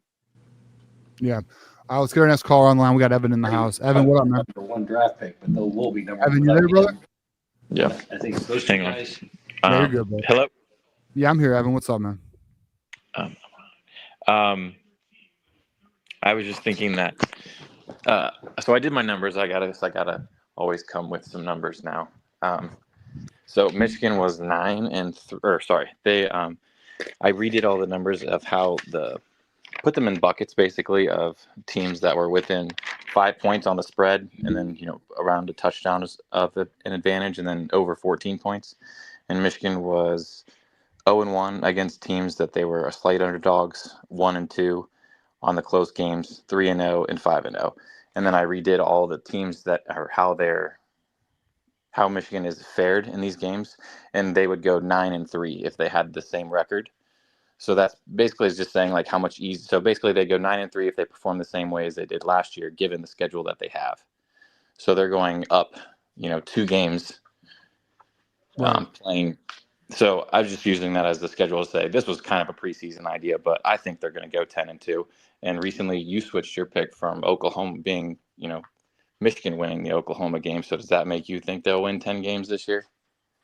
You know what's funny, Evan? You're the second person who who framed it like that. Was it Juju? I think it might have been you, Juju. Didn't you tell me you thought I said Oklahoma would beat us? Yeah. I feel like I don't think I've ever said that. So my whole position was 9-3. I just didn't know what 3 losses it would be, and my reasoning was we have an 18-year-old. So again, this is pre-New Mexico, and I had changed my opinion here. My thought was we have an 18-year-old quarterback who's going to make 18-year-old mistakes, and that could still very well be. But I'll be honest with you, the kid looks like a junior in college, man. He don't look like an 18-year-old by any means. I'm still at 9-3, but I have no idea what fucking games it's going to be, bro. And we'll see how this Oklahoma. I'll tell you this: I will obviously adjust my position after. If we beat Oklahoma, I am at 10-2. Although even though I say 9-3, I'm not saying it's Oklahoma, but like I don't know, man. There's this early to win on the road, no matter how you do it, and having the whole season to get better, like your ceiling is 12-0, like without a doubt. for him to go against this, that's why I'm interested to see how well he's going to do against the defense. Yeah. If he puts up 150 to 180 yards, I'm happy with that. Because you even go back, look to the Trevor Lawrences of the world, bro. He did a number on them. Like he's a damn good defensive coordinator. So if Bryce Underwood, the thing I'm looking, don't turn the ball over, and I think he's gonna have a rushing touchdown in this game as well. Yeah, I love the confidence of the community. There's no way we're going 9-3. I love it, boys. I love it. I'm gonna stick at 9-3 right now. I'm sorry, but I mean, look, I feel really good about Bryce Underwood, and I feel really good about the offense. I'm actually just to be honest, my concern is this defensive line. Even though I'm not concerned, all right, I said concerned. Concern's not the word, but it does have my fucking attention. You know, like I got to see this shit, man. I don't know. I was just underwhelmed with that defensive line. I know we had 44% pressure rate and all that, but they were killing that dude. 25% of the dropbacks were pressure, which is good when you're rotating a bunch of kids again. But I do think John Mateer is going to get the ball out quick again, just because, bro, all these offensive line with Wink actually dialing things up is gonna give him time. He's either gonna have to throw it quickly or he's gonna have to get out and run. But he wants to. His game is kind of holding on to the ball. He wants to hold the ball, and make plays. So if you don't give him time, bro, rush forward, twist, stunt, the usual deal. Hey. All right, I'll say this: if this defense can play like similar to the level of last year's defense, then it's 10-2 easy. Again, I think in this game, especially when you play 4-2-5, you have to have a great tight end or a very good tight end that you actually scheme to get open and you play towards the strength. OU's tight ends, they're not very good, in my opinion. They got a linebacker that just converted. He's fast, he's athletic. Yeah, but he's new to the position. I forget who the other tight end is last week. But I don't think the tight ends are very good, in my opinion, just watching them. So, and no receiver core ever scares me to death. We've been through crazy receiver cores and crazy quarterback play. I would say I think this will be John Mateer will be the first where we've had a mix of he can run and he can throw. So we're going to see. But again, you have to be able to run the football to me. And if they can't run the ball, especially in the red zone, I don't see them scoring a lot of points. Facts. Yeah, what's your thoughts, Evan? Yeah, I think when I've kind of listened to a lot of people talk about the matchup, I mean, everyone kind of basically says the same thing, like, media heads and stuff. They say that, because it's at Oklahoma and Brent Venables versus a freshman quarterback. But I think watching him and his presence, like he has a presence of that most college quarterbacks, I don't care what age you are, they don't ever get that comfortable. They don't ever have that presence. So, and then also whenever I was looking, obviously Oklahoma's, rushing on both sides, rush defense and offense did not look good. And I think that's where Michigan can really exploit them. Bro, I can't wait for this game. Yeah, I know I'm ready, bro. I know like Tuesday, I'll be honest, after Tuesday, I was ready for this game, man. Like I want it now, but we gotta wait 2 fucking days. All day Saturday, bro. I gotta keep myself busy, dude, Facts. And I wish there was some other good games on. Because there's nothing, bro. I don't even know the second best game on the day. I think it's Iowa State. That's disgusting. That's the best we got. The boring bowl. All right, let's take a look. I'm gonna watch it because it's football. But that's all we got to watch. Watch that or watch somebody destroy a cupcake. Let's play in our Saturday together. We got Penn State against tough Florida National. Illinois at Duke, not really much. And then we got the Iowa State at Iowa. That's big noon kickoff, man. Holy shit. That's my why I said might get her wish, bro. Going to the spa. Man. That's crazy. Yeah, you might as well. I might. We got this tough matchup here. Ohio State playing against Grambling. We got Georgia playing against tough Austin, PA. Hey, Oregon, Oklahoma State's kind of solid game. That's a solid game. Hey, that could be shouted Austin, PA out. I think that Oklahoma, Oregon State, that might not be a bad watch. But Oregon looks like they clicking right now. Oh, did y'all see the comments by Grambling State's head coach on Twitter? No. Oh, bro, I ain't playing for you. That man literally said he went down and named all the great things that I think Ohio State did. And then that man said, in quote, he said, "Let's be honest. We all know what's going to happen." I was like, really? Bro. What, bro? That was the most trash thing I saw all day. I was going to ask TJ to pull it up. I'm not playing for you, bro. I would never play for you. And people were killing me in the comments. I'm like, way to hype up your team. Well, what's he supposed to say? Not that. Not like, that. bro, You got. I don't care. But look what New Mexico's head coach did. He said it's not like they got Tom Brady back there. I mean, he's popping his shit. Exactly, bro. Like, that's not what you do, bro. I don't want you coaching my team. Never. Nope. Yeah. I don't want to play for you. I don't want my son to play for you. I don't want my grandson to play for you ever. I agree with this. I think we got Drufus here. $1.99. If we beat OU, the floor is 11-1, boys. 11-1 by Drufus. He calling a shot. Amazing Blue, $5. TJ, New Mexico was a shotgun. He threw the ball on 2-step drops and was still getting hit. The D line is good, bro. All right, buddy. All right, guys. All right. We're gonna. Dre's mad at me. Everyone's mad at me now. Everyone's mad at me, Johnny. When Wings sent pressure, dog, that kid was on his back. Look, he turned the ball over. Yeah, Dominic Nichols. Whoo. Bro, I got like a perfectionist problem. Okay, and like when something's not right, I get cautious. I'm not like when it's not perfect, I do get cautious. Once you see a real competition, you see how that's what I need. Or not well the defense plays. Right, I got to see us against a tougher game, bro. Then it doesn't matter who we play. We know we played against great competition. We look good, so. Yeah, I think the boys are going to be hungry, and I think they were looking ahead a little bit to Oklahoma. Of course, maybe. I'm not gonna lie. I didn't expect New Mexico to look like they did. Yeah. Evan, you got any final thoughts, my friend?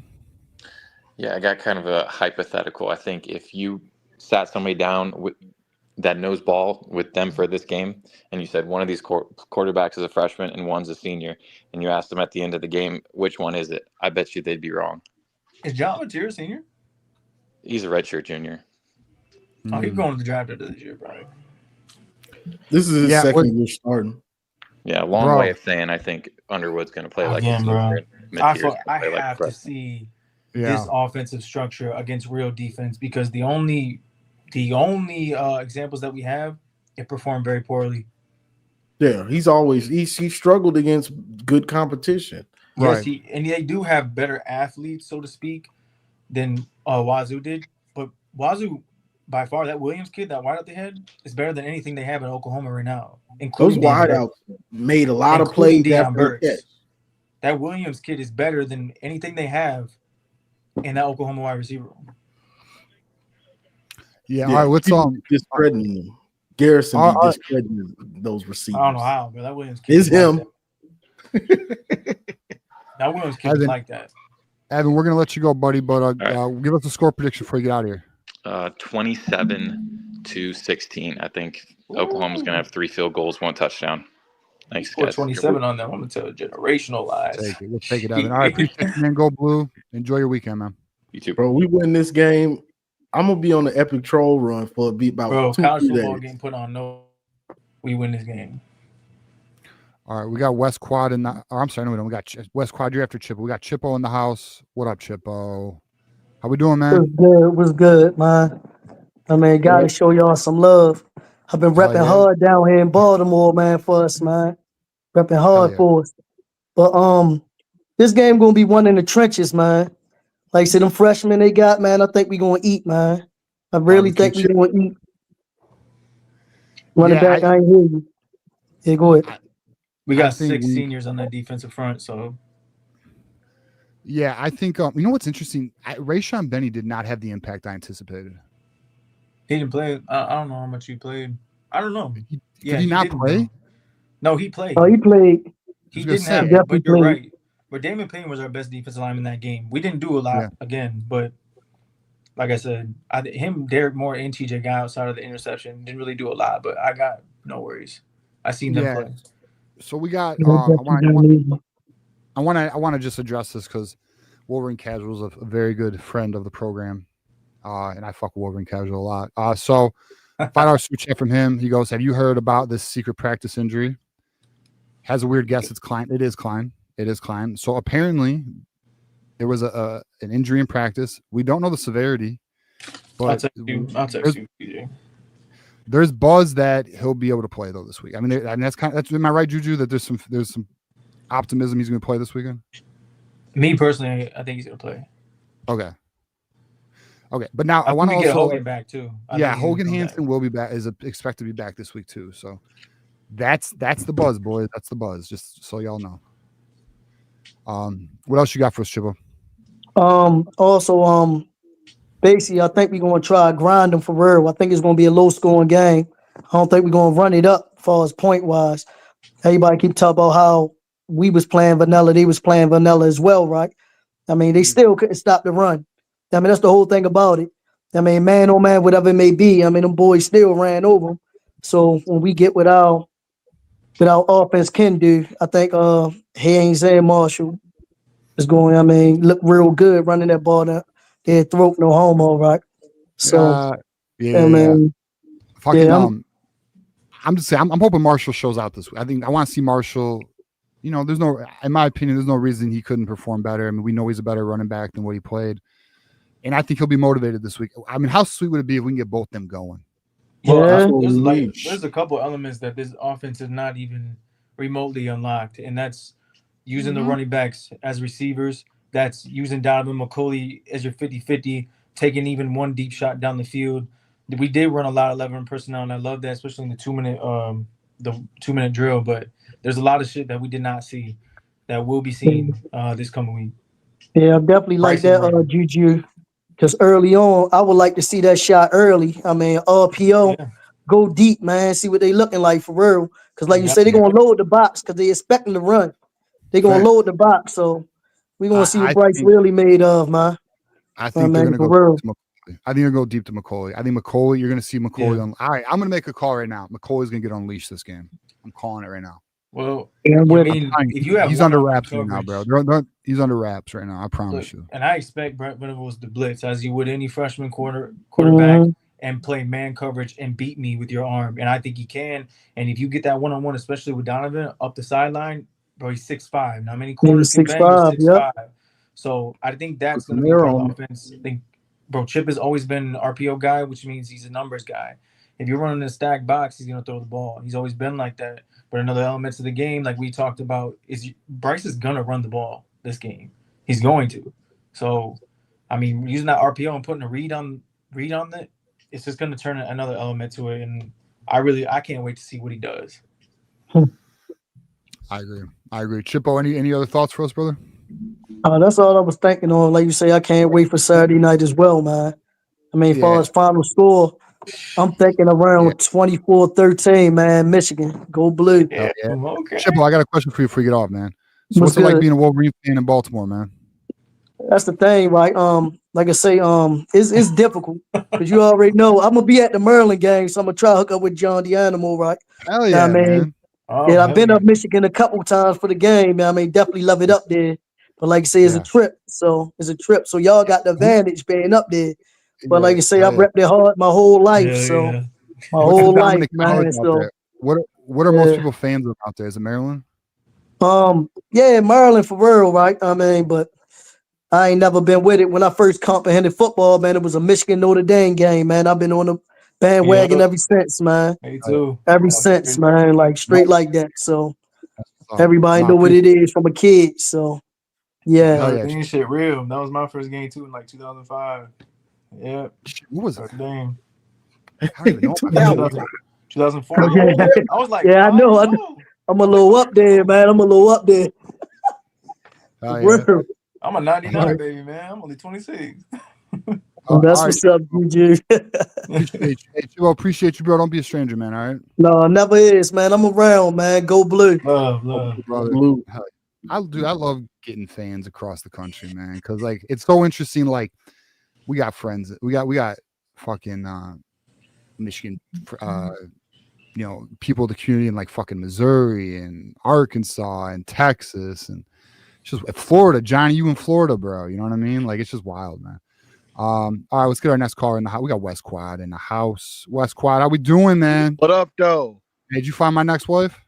Hey, listen, ain't no if we win, it's when we win. I'm on it like that. Let's go. Hey, I think we win, bro. I think I don't know. Actually, no. Has anyone had a take that we're not winning? I mean, the closer we get, the more confident. Like, bro, that freshman thing, like, even if it's one of them out there, you know how nervous we would have been if Babalola was out there? Like, we wanted him to be good, but we would have been nervous as shit, bro. Like, 5-star or not, bro. Like, I'm nervous for Bryce. I'm not gonna hold you, but Bryce showed me, bro. Forget Drake. Bryce is the Iceman, Juju. Like, for real, bro. Like, that man has the it factor, bro. Like, I'm all in. I mean, I was all in before, but I mean, now I've got evidence. I'm giving it's like I got reason to believe. So I'm all in, bro. The closer we get, the more I'm like, I want them boys walking in there like they walking in the Columbus. You feel me? I want that last year all white, you know what I'm saying, in the tunnel, talking shit. I want that's the type of vibes I want. And I think that's what we're gonna get. Yeah, I think we are gonna get that. I want to address Mr. Gander here. He goes, next wife, you were married before John. No, I'm not married. It's just me and fucking West Quad got this thing where like the most craziest bitches online, I'm always like, I can save her. You cannot, bro. You cannot save them and they do. Tell me that girl riding that fake imaginary horse can't be saved, bro. Hey, look, you better than me, bro. I'm not gonna hold you. I had experience. They indeed do not want to be saved, so you cannot save them. I see her potential, man. What are you talking about? Look, if you're looking for temporary love, sure, go for the crazy. But you don't want that permanent crazy. Well, you didn't like that girl in the police station, bro? What are you talking? You didn't like her in the police station? Oh, bull. You are spot on. You gotta see if you saw the videos, you know what we're talking about. But anyways, so we got beat up here at 409. I think TJ needs to try different flavors like chocolate. Listen, welcome to the dark side, man. No bullshit. My freshman year, I was with a girl who was light skinned, bro. She was nice. B-dubs, always varieties, never not varieties, bro. I ain't gonna tell you how to live your life, but bro, get an African woman, bro. It'll change your life. Just straight West African woman. Go ahead and change your life. Man. You never know, bro. You never know. He said specifically West African. You want it like that, Juju? Hell yeah. Speak Creole and everything. Just get you one. I promise you it'll change your life. I mean, I dabble. But, I dabble.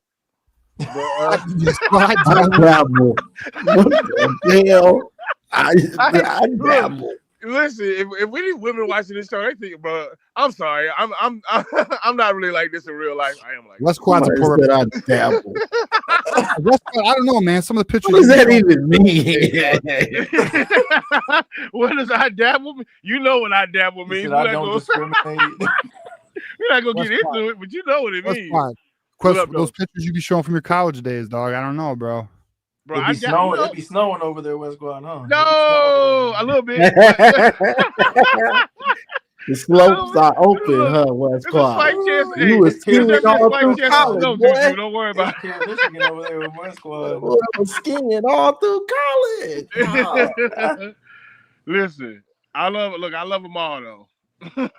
But yeah, bro, I agree with that. The closer we get, bro, I'm telling you, I'm really getting confident because, like, the Oklahoma fans, I mean, both teams deserve to be confident because they got like the experienced quarterback. But that run game, bro, that run game is not. I wouldn't be confident if I was them. I'm not gonna hold you. Shit, poo. Yeah, like against the Redbirds of Illinois State, bro. The Redbirds is crazy. Like you couldn't barely get. Come on, bro. Like. Seriously, granted, again, they said that they obviously had 2 offensive linemen out, but you can't convince me. But listen, that doesn't bode well either, Juju, because that means they didn't play like this. So your first time you coming out, you're gonna see fucking TJ Guy and Derek Moore. Saying. Like, bro, on top of that, continuity matters, meshing together, playing together as 5. On top of, you can't convince me that inserting 2 freshmen in that lineup is going to bode for you well against that defensive line with 6 seniors in that room and a lot of talent. First of all, no continuity. None. Like you switching up OLs already, but it's like, All I'm oh yeah, saying. you tell your boys let me in next time, bro.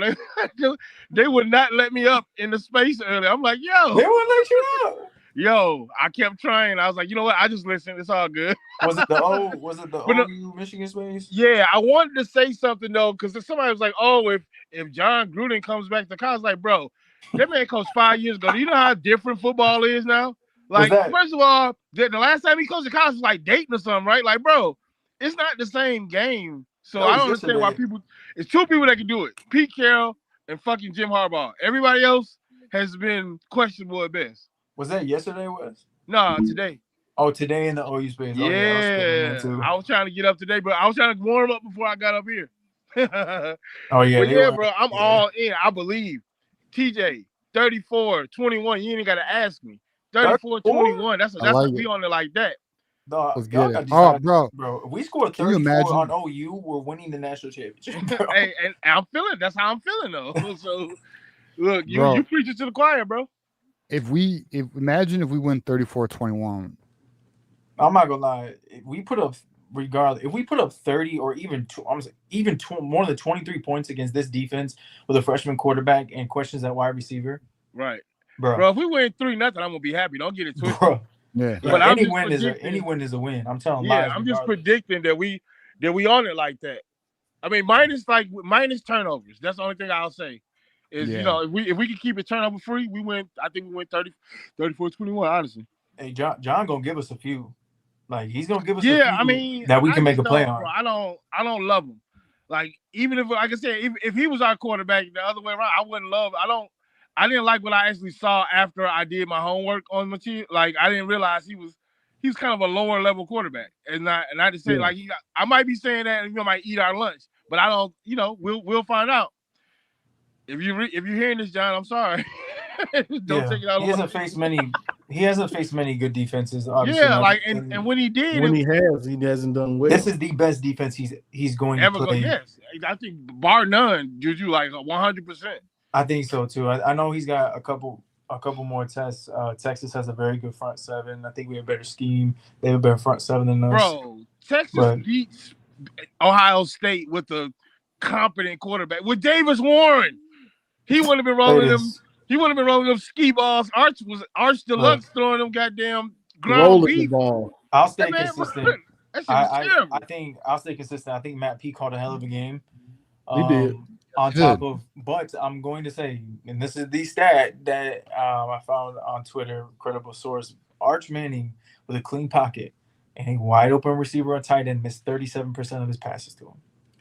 That's what I'm saying. You can't win with that. That is terrible. You can't win he was out there like fucking it's a mix of both things. Sam Darnold. He was seeing ghosts that wasn't there. Like, bro, you got a clean pocket, throw the ball. But I'm off that. Throwing it. He just throwing it. There was a point where he had a wide open crosser behind him. You talking about Ryan Wingo? Crosser on like a 3rd and 5, and he sidearmed it flat-footed when you could have stepped up in the pocket and delivered a wide open receiver, and you sidearmed it, and it was behind him. Just his mechanics aren't there, not just yet. He started to figure it out towards the end of the game. He had some beautiful throws, but it was too late. Hit or miss. It was hit or miss. Speaking of turnovers, though, do y'all trust Samaj back there? We don't have a punt returner, bro. I know. So it's that's what it's like. You mean Samaj Star? Because that's what he looked like. You know, I'm in the realm, bro. I'm maybe not. But, put Micah Capano back there, bro. That's how I feel, man. What are we doing, bro? Like he's one of the fastest kids on this team. And they let him run early. Was it first quarter or second quarter? Don't get me wrong. Jet sweep or the bro, reverse. It is a skill in itself to be able to punt return because there's a ton of pressure. So to just be able to do that is a skill in itself. So maybe he's not cut for it. Don't know. Not in the locker room. But I know that he has the speed, and I know that he has the wiggle for it. So we already don't use our running back 3. So why not? Yeah, that would be good. Is Garrison in the chat? I haven't seen Garrison watching this Cowboys game, bro. Okay, if he catches this later, Garrison, I'm probably gonna end up owing you that dub. But you do not repeat as national champion. Let's just say that you might get to those wins, but you are not repeating, bro. I mean, I know you got. I mean, you know, you were playing the number 1 team. They weren't. They shouldn't even been ranked number one, bro. You got a first-time starter and a whole new offensive line. There's a lot of overrated squads, and I hope I don't have to eat my goddamn crow on this, but there's a lot of overrated squads out there. I don't believe in one of them. Well, that's why I'm holding judgment on Matt P. Look, he called a good game. I'm not taking that away from him, but he faced a first-time starter in a whole new offensive line. There's also no film on his fucking scheme right now. There's no you got like I told Garrett go to the fucking NFL. John Brown started hot. Yeah. Right. And he got figured out. Until those crossing routes. Yeah. Bro, so like once they figure them out. You got to let someone's going to figure this. We'll see, because the thing about Patricia is he's a stubborn defensive coordinator, bro. Like not only that, like his game plan actually changes opponent to opponent. It's not a stagnant approach. Well, at least it wasn't. Again, could he have changed? We'll see. But so I'll be honest, bro. You all, everyone knows my opinion on Patricia. I'm not. We'll see. I mean, he had a great first game. No one's going to deny that he did. But Arch did fucking suck at the end of the day. All right, West Quad, final thoughts before we get to the next call. He did. Final thoughts. I want to, bro. I know supposedly he got hurt in the pregame doing a backflip. I want to see some Shamari Earls. Yeah, I mean, I do. Is he back? Like, how bad was that? What did he hurt his back? They said he went to the tent. No, they did like a concussion. From my understanding, like a concussion protocol type. I'm not. Wait a minute, he didn't land the backflip. No, he did not land the first one. He went back and landed like fucking face planted or some shit. No, is there a video of this? No, you just had to be at the game. Someone at the game told me he I can't believe nobody got this on video. Yeah, he failed the first backflip, went and did it again, and that's when he hurt himself. Bro, I saw the Patrick Barron picture. I follow him now on Twitter. And it looked like I thought he landed it. I was like, I thought he twisted an ankle or something. I didn't know he. All right, never mind on that last one. I still want to see him out there, though. I don't think we're going to see heavy rotation in the corner position. I did like what I seen from Josiah Edmond in game one. He had the one PI that was 1,000% not a PI. Like, that is textbook the way he did that. For real, final thought. I think TJ's boy goes for at least $120 and 2 tuds. Let's get it. Justice Haynes, bro. I'm telling you guys. I'm telling you, man. And McCoy's going to show out. McCoy's going to show out. This type of game, all it takes is one big run. So, all right, West Quad. Appreciate you, man. I'm sure we'll hear you Saturday. Go Blue, baby. Go Blue, brother. All right, we got another community favorite. We got Keegan in the house. Keegan, what up, man? Hey, what up, boys? Yeah, you've been waiting, man. Thank you, man. What's up? I can't believe I got in. You got in. You made it. I think this is a mismatch for Oklahoma. So Oklahoma's probably going to stack the box, and then they're going to roll out Bryce or throw quick passes, and that's going to open up the pass game. And if that happens, Michigan's going to be able to run the ball, and they're going to stack the box against Michigan. On defense, on Michigan's defense, they've got 2 freshman offensive linemen, I think, and we should be able to get pressure. And I think Mateer's going to pass the whole game. I think that's their whole strategy is to pass the ball,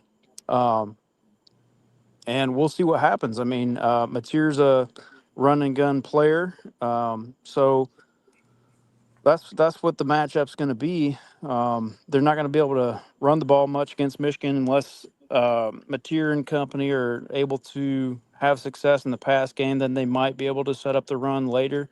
But both teams are probably going to pass the ball early to set up the run, because Oklahoma's going to want to stack the box, and Michigan's going to come right out throwing the ball. And I think that's going to be a mistake. I'm seeing a high scoring game. Michigan. Go ahead. No, I was just saying, really, it surprised me. Well, I'm seeing like 34-24. Really? You know, Michigan. Damn. It's just an opinion. Yeah, so it's Hey, just a Keegan, if you like it, I love it. it's just a As long as mismatch we for. win, I love it. Hey, look. It's a mismatch for Oklahoma. We might have some special teams problems. I hope they don't. I don't know, man. I hope they don't put Samaj back there. It's a He's just worry. way. It's a worry, bro. He He's just almost way cost too us a aggressive. championship, bro. Him and Thaw Yeah. almost cost us a championship. That's a fact. Well, look, I do love the way Chip is using him. I think Yeah. this year he's going to be very effective, and I do want to know everyone shits on Maj, but he does look faster. He's gotten faster and quicker, bro. He He looks has. faster on the That's field. what I saw and Saturday. He said he worked on it hard, and I was skeptical. But I don't care if it was New Mexico, just him by himself, the way he was moving, he looks different. Mm-hmm. I agree. That was something I noticed. Because some people were like, "Oh, Samaj looks the same." I was like, "I don't think so." No, he doesn't. He doesn't. You have a real OC and actual quarterback. Yeah, I agree with that. Keegan, what else you got for us, brother? Yeah, I think once we open up into the passing game, I think we're going to rush for 200. I don't think they're going to be able to stack the box because Bryce is going to be going off with the quick release, and I think they're going to roll them out. Quick running back passes. I think it's going to open. Plus, with the Bryce being able to run, and I don't think they're going to run him much. I know we all want to see that, but I think he's going to make some running plays off the broken passes. That's what I would expect. I don't, because it's a non-conference game. I know it matters, but I don't think they're going to do a lot of planned runs with Bryce. So yeah, it's just this is a bad matchup for Oklahoma. Well, I think they have to do enough with Bryce for them to for the RPO, because Chip's gonna run the RPO. Like I said, I kept saying throughout the show, you put a read on it, it changes it to where that defensive end has to respect it. How many RPOs did they run last game? I know they were at 19. Said 19. Yeah, I've heard 19. I was just wondering if the number was it was a fair amount, but like we didn't show everything in the RPO. Of course. Like Bryce was never gonna pull it in this game. He actually had. There was one formation, the Micah Capana, that had it was two running backs, and then he got the handoff to the outside, but Bryce could have kept it and threw it to the flat. Like, it was a wild play. So I seen some different formations, but it was a fair amount, and I expect Bryce to keep it 3 to 4 times in this game. Just to keep, you have to keep them. If you don't, then they're going to then it's a numbers game. Yeah, then it's a numbers game, and then they're winning the numbers game. And Chip loves to play the numbers game. So I see Bryce keeping it a couple times. And Keegan, to your point, he's going to run off schedule. Like, I don't think Chip is going to give him the keys like he did week 1. I do think he's going to reframe a little bit and lean into the run game, as you should, because I think whoever wins this turnover battle is probably going to win this game. That's a fact. Yeah, I agree with that. I think there's going to be a lot of turnovers. You have the potential of Bryce throwing picks. You have the potential of special teams turnovers for Michigan. You have the potential of Mateer throwing for 40 times because they abandoned the run game early. I like that stat. Yeah, so there's a lot of potential for turnovers, and that's why I expect a high scoring game more than most. I mean, I'm thinking like 34-24 Michigan, but we're gonna have to see it. I'll tell you what, Keegan, we scored 34 points on a Brett Venables defense with a freshman quarterback. We're gonna make a deep playoff run. I mean, like off the cuff, yeah, that's true. But like they didn't do much against the running game last week. So, um, I Well, then mean, again, Illinois State couldn't really, how many attempts they had, and they made them one dimensional. That's what you wanted. That's my pushback when people say that. Yes, Illinois State had some success on the ground, but when you turn a team one dimensional, that's what you want to do. So whether it's a run you can't pass or it's pass and you can't run, it's a recipe for success most times than not. yeah, and we didn't see like consistency in the run game last week for Michigan. But like in the breakout runs that we did have, we showed a lot of promise, like great blocking, great scheming in those situations. I like the unproven thing is how are we going to do in run game consistency while running so much shotgun? That's what I don't know about. So we're going to have to see it, but I think like, hey, we wanted a balanced playbook, and this is what we got. So it's going to balance out, and you're gonna take some losses in the run game, but you're also going to gain some with the passing. So, So I just looked at last year's numbers for Oklahoma. They've gave up 30 points 4 times last year. 4 times. So it was to LSU, Missouri, South Carolina, and Texas. Had a lot to do with their offense. Yeah, they had no passing game. They were Their kind of offense like our offense was almost worse than ours. Almost. So we'll see. We'll see, though. I mean, it's going to be interesting to see. All right, Keegan, final thoughts, my friend. Yeah, I'm good. I think we're going to win 34-24, like I said, and go blue. All right, go blue, Keegan. Appreciate it. We'll talk. Sure, we'll hear from you Saturday, man. Go blue. All right, we got Ryan H in the house watching Oklahoma run defense. I feel a lot better about the game. I'm fucking pumped. Go blue. Chippo goes, TJ, I need that connect on that Bryce jersey. So I'm not sure. So there's one white one left. You're talking about the autographed one, I think. There is a white one from but I haven't talked to him in like a week, so I don't know. But it's $500, and damn, if you want it, reach out to me and I can fucking get you in contact with him. So all right, we got Ryan. I mean, shit, dude. The way Underwood's looking, that jersey, that's fucking a bargain these days. All right, Ryan H. Dude, jerseys are, if you want an authentic Jordan, you got to pay $200, bro. Yeah, period. So you paying $300 for like the autograph. 185 plus the tax, yeah.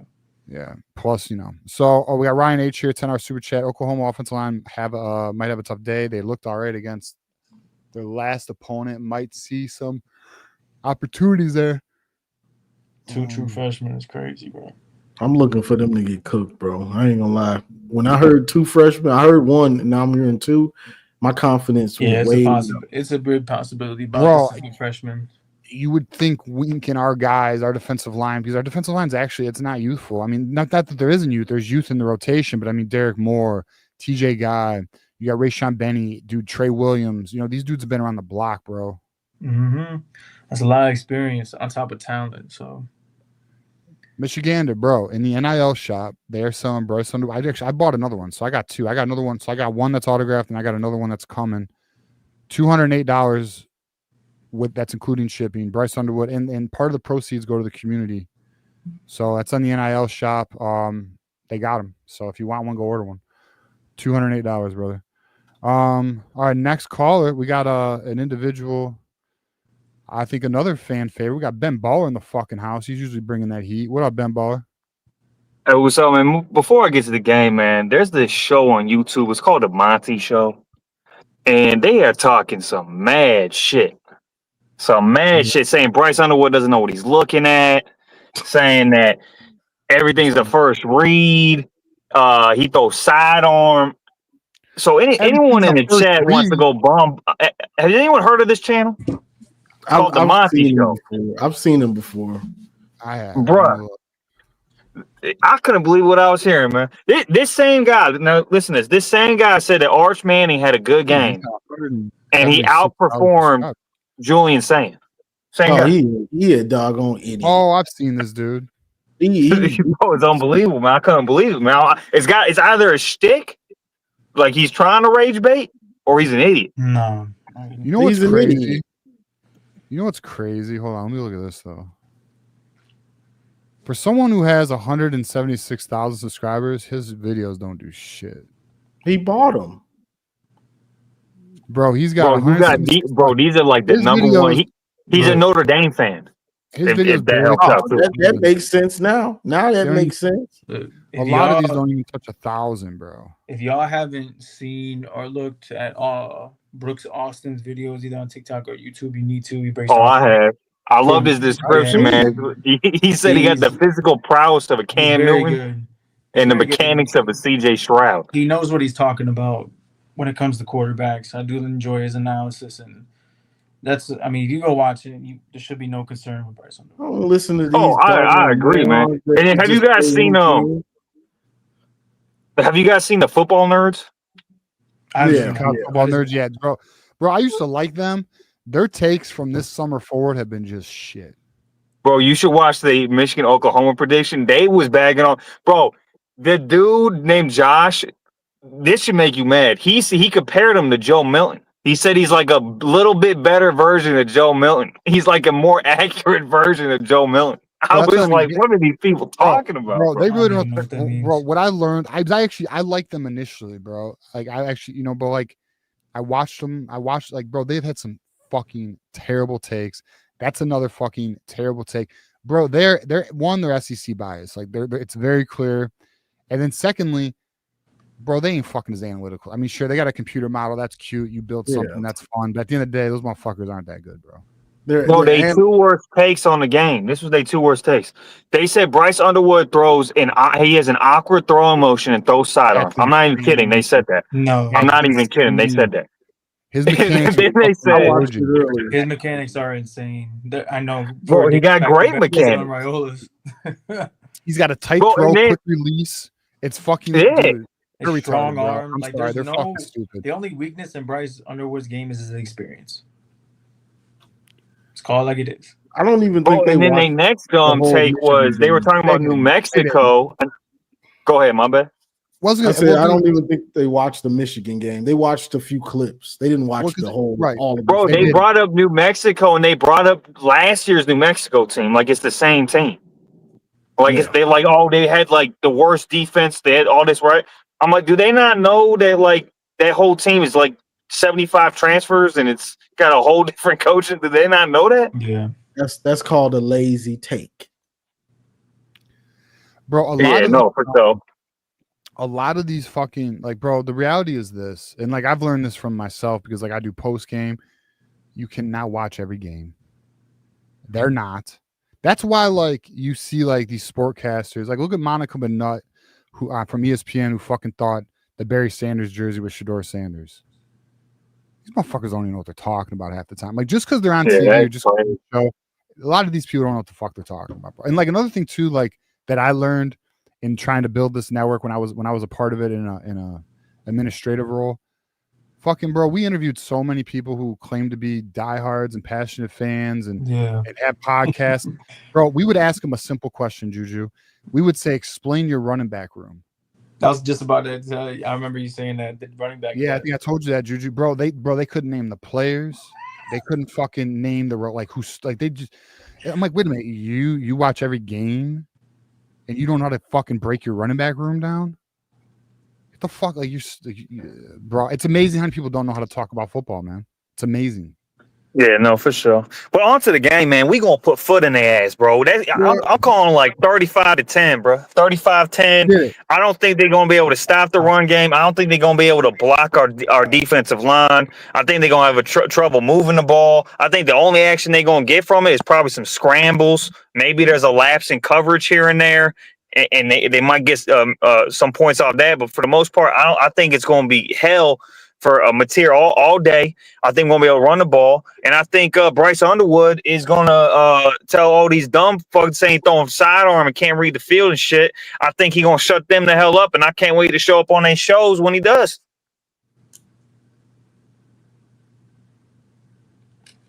Period. Oh, so it appears Intrinsic's a Michigan State fan. I didn't know that.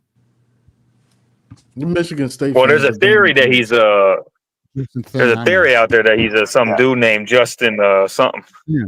Yeah, Justin Thin. Which, by the Who way, likes Aiden Child is the same quarterback as last year with a better wide receiver core. I think that's the most pathetic thing about Michigan State fans. You know, I know the same about Michigan State, but since you brought it up, Michigan State fans, y'all are fucking pathetic, man. Like, are you guys Ohio State fans or are y'all Michigan State fans? I can't fucking tell no more. Like, just take off the fucking ugly ass fucking puke green that you wear and start wearing fucking Ohio State gear, because y'all don't even cheerlead for your team. You cheerlead for some other fucking team because you can't beat us and your program is fucking like a MAC level team. They live through Ohio State. Yes, they do. It's a very sad fan base, bro. Bro, it's sad, and they proud of it. Like the Spiro dude, he proud of it. Man, I wish Ryan Day was our coach. You guys, Michigan cheated, and it held Ryan Day back. You guys should be furious about this. I think we blasting this shit in East Lansing, bro.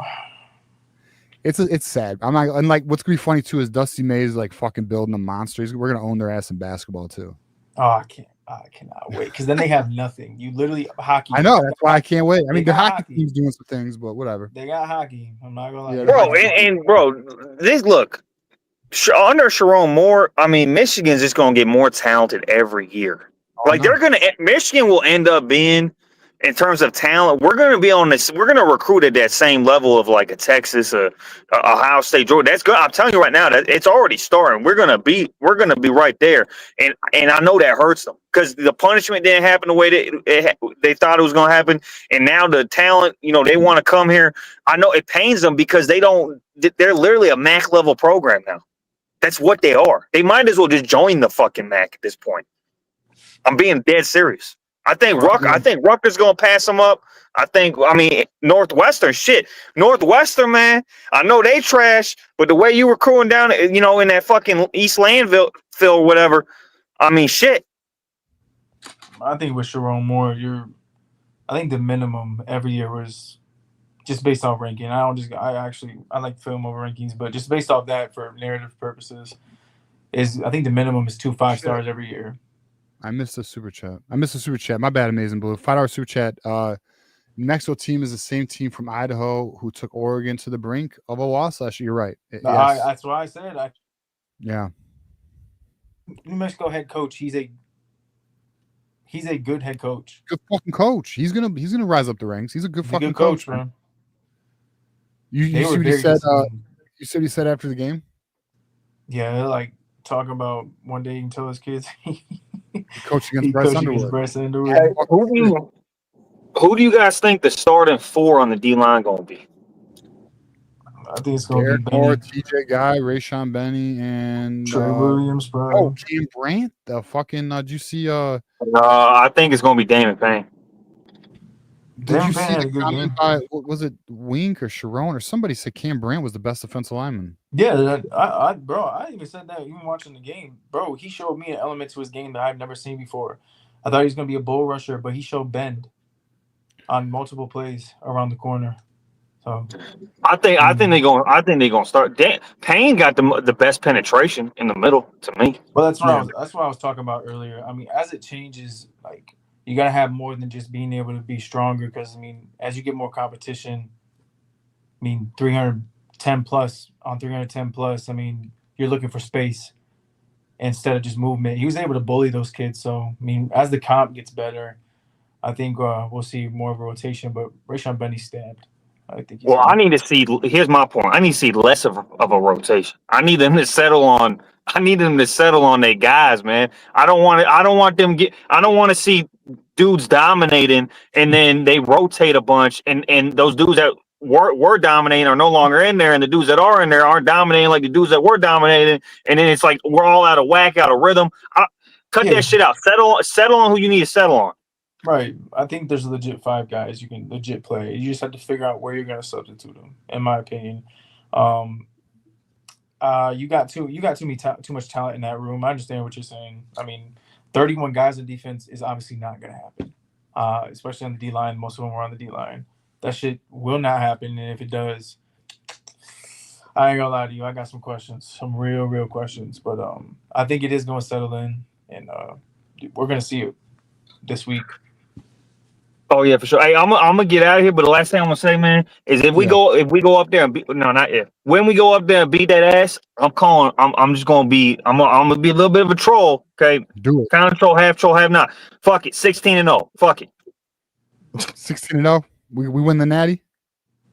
Yeah, we win the natty. We win 16-0, and we're beating our rivals while winning the natty, like you're supposed to do. You're supposed to do that. Yeah, I heard you're supposed to do that, Benbar. I don't know about they don't know that in Ohio though. No. Look, man, when you soft like that, when you want to turn things into felonies and ban people from stadiums and shit, man, it's just in their DNA. I don't know if it's in the food. I don't know what they got going on, but yeah, whatever it is. Anyways, go blue. I can't wait for this weekend. I'm so excited to see Bryce Underwood and how he handles this. And I'm gonna tell you right now, I'm gonna be a fucking menace if he dices them up. I'm gonna be a fucking menace. Oh, I know. We all will be. Hey, we're gonna celebrate heavy Saturday. We win, brother. Go blue. We got Coach Moore in the house. I'm pretty sure it's not the Coach Moore, but we'll see. What's up, man? How you doing? Hey, how you doing? Coach Moore back. I was back before I talked with y'all. I go by Cryptid. That's my little troll name, Cryptid Dreadlocks. But I think we should put Jordan Marshall back deep. Him or Ronnie Bell. Two, to get Jordan Marshall involved. Last game, if he's having an off game, you get him them touches, get him in a little rhythm of the game. And I wouldn't mind having Ronnie Bell back there, him being from the area, Kansas. Kendrick Bell back there. And I also think Derek Moore is going to put on a show, considering he was recruited and put to us from Oklahoma. That's right, he did. I forgot about that. So, and I look for Hausman to play a big game too. But if I was coaching against us, I would run that same game plan that Texas executed against us last year to see if our DBs can screens and get the ball. Mature can get the ball out of his hands fast to the DBs, and see if our DBs can come up and tackle. I think they can, and up for the challenge. But that's how I would defend us and go up tempo.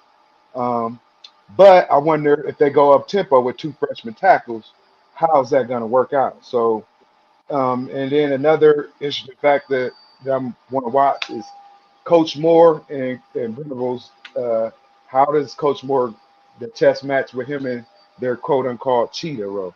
So I'm running at the cheetah, and I'm gonna put the cheetah some running back screens. I'm gonna put him in conflict. So I'm not gonna let the cheetah sit back like in Don Brown's old defenses and let him tee off. So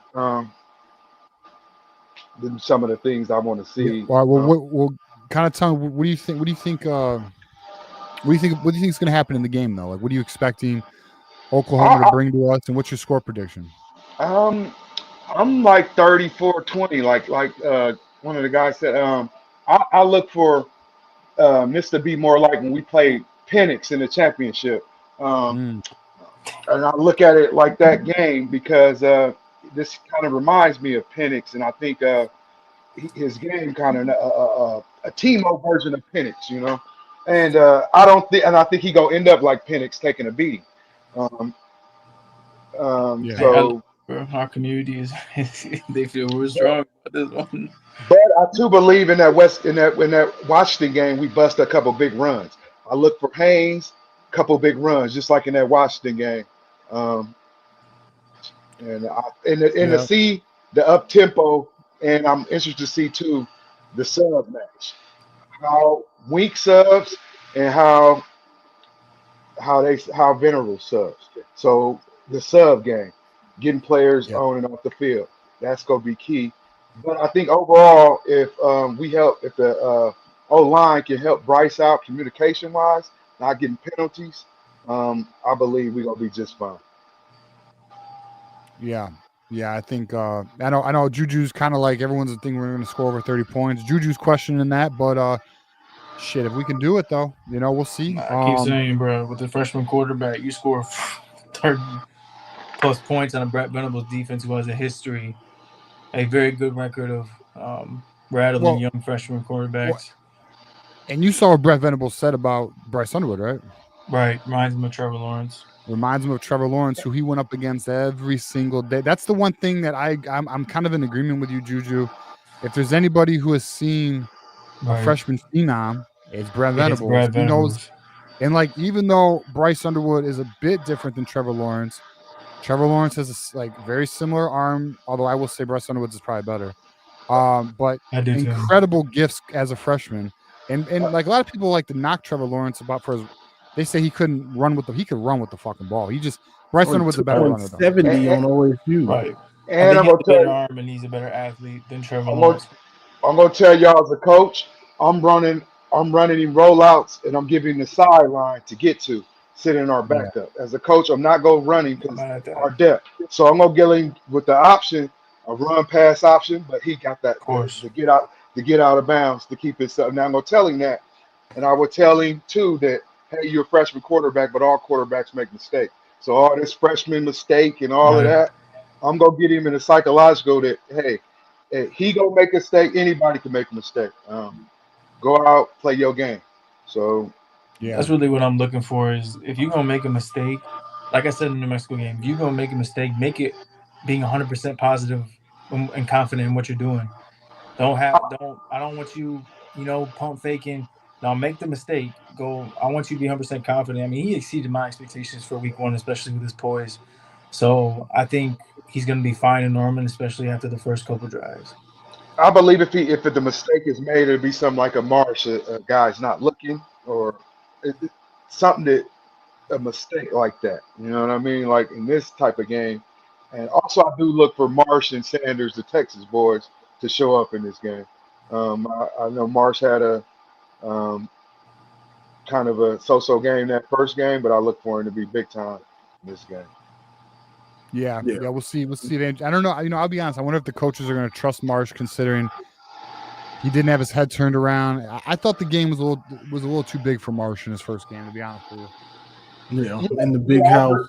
I agree with you too, because if you've been working out with Bryce, I know he told him, "Hey man, I'm gonna throw you that ball." So from a receiver, he'd have told me, "I'm looking for the ball." So that just kind of, as a coach, I kind of, that kind of concerns me. Maybe at the moment, maybe it is too big for him, and I think that's where Goodwin and Bell come in. I believe Goodwin and Bell will be X factors.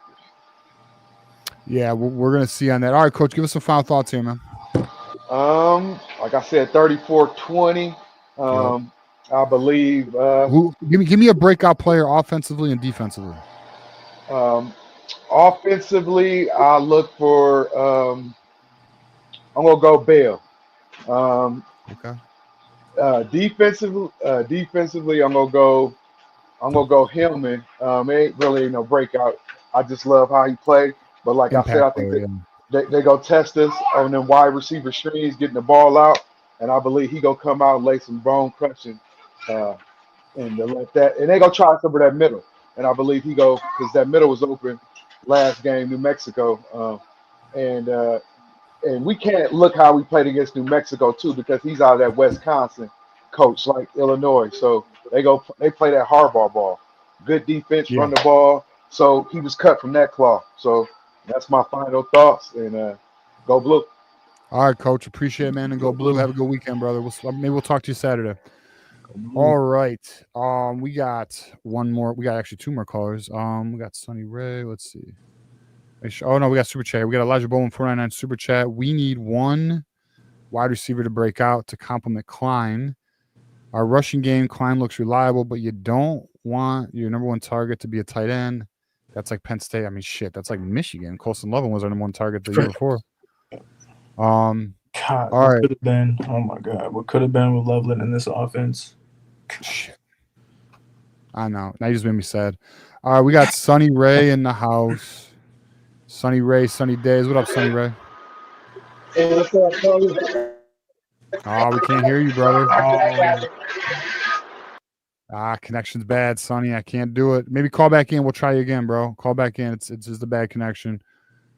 All right, we do got Timothy in the house. I don't know. His camera looks, I don't know. His thing looks messed up. We'll give him a try. Timothy, you there? Timothy's not there. All right. Well, it's just us, boys. Hey, open lines. Anyone wants to call in? Open lines. Next caller. First come, first serve. Let's see. Just dropping that link in the chat. I'm not even on camera. Shit. Yeah, man. So, all right. How about this, Johnny Juju? Give me your impact player. Who do you think offensively is going to be the impact player this week at this game? Who do you think defensively is going to be the impact player this game? Go ahead, Juju. You said on offense and defense? Yeah, one on offense, one on defense. I'm on defense. I'm gonna go TJ Metcalf. I think he played exceptionally well in the first game, and I think he's gonna play a huge role in the box, and he's gonna play a huge role, to help those guys out at corner, which I think they'll be fine. But I think he's a gamer. On offense, I think I'm gonna go with Crip. I'm gonna go with Crippen, and I think this is a huge test for him, and it's one that's gonna tell me what type of offensive line we're gonna be, because Crippen has all the ability upstairs. Last year was his physical ability. He was just getting overpowered by bigger defensive tackles, and we're not going to see better defensive tackles than we were against Oklahoma, in particular Jerry Jackson, who is an absolute unit. So I'll be paying close attention to him. I think, and he's put on the weight in the offseason. So he's stronger, and I've seen that on tape versus New Mexico. Obviously, it's New Mexico, but he's getting pushed around against Fresno State last year. So I think adding the extra muscle is very important. I'm going to be watching close attention. I think he's going to have a good day. What do you got, Johnny? Offensively, I'm going to go with Haynes. I'm going to go with Haynes offensively because we need that bread and butter, which is it's always the run game. It's always the run game. What does the defense try to stop you? They try to stop you from running. That's what they try to stop you to do.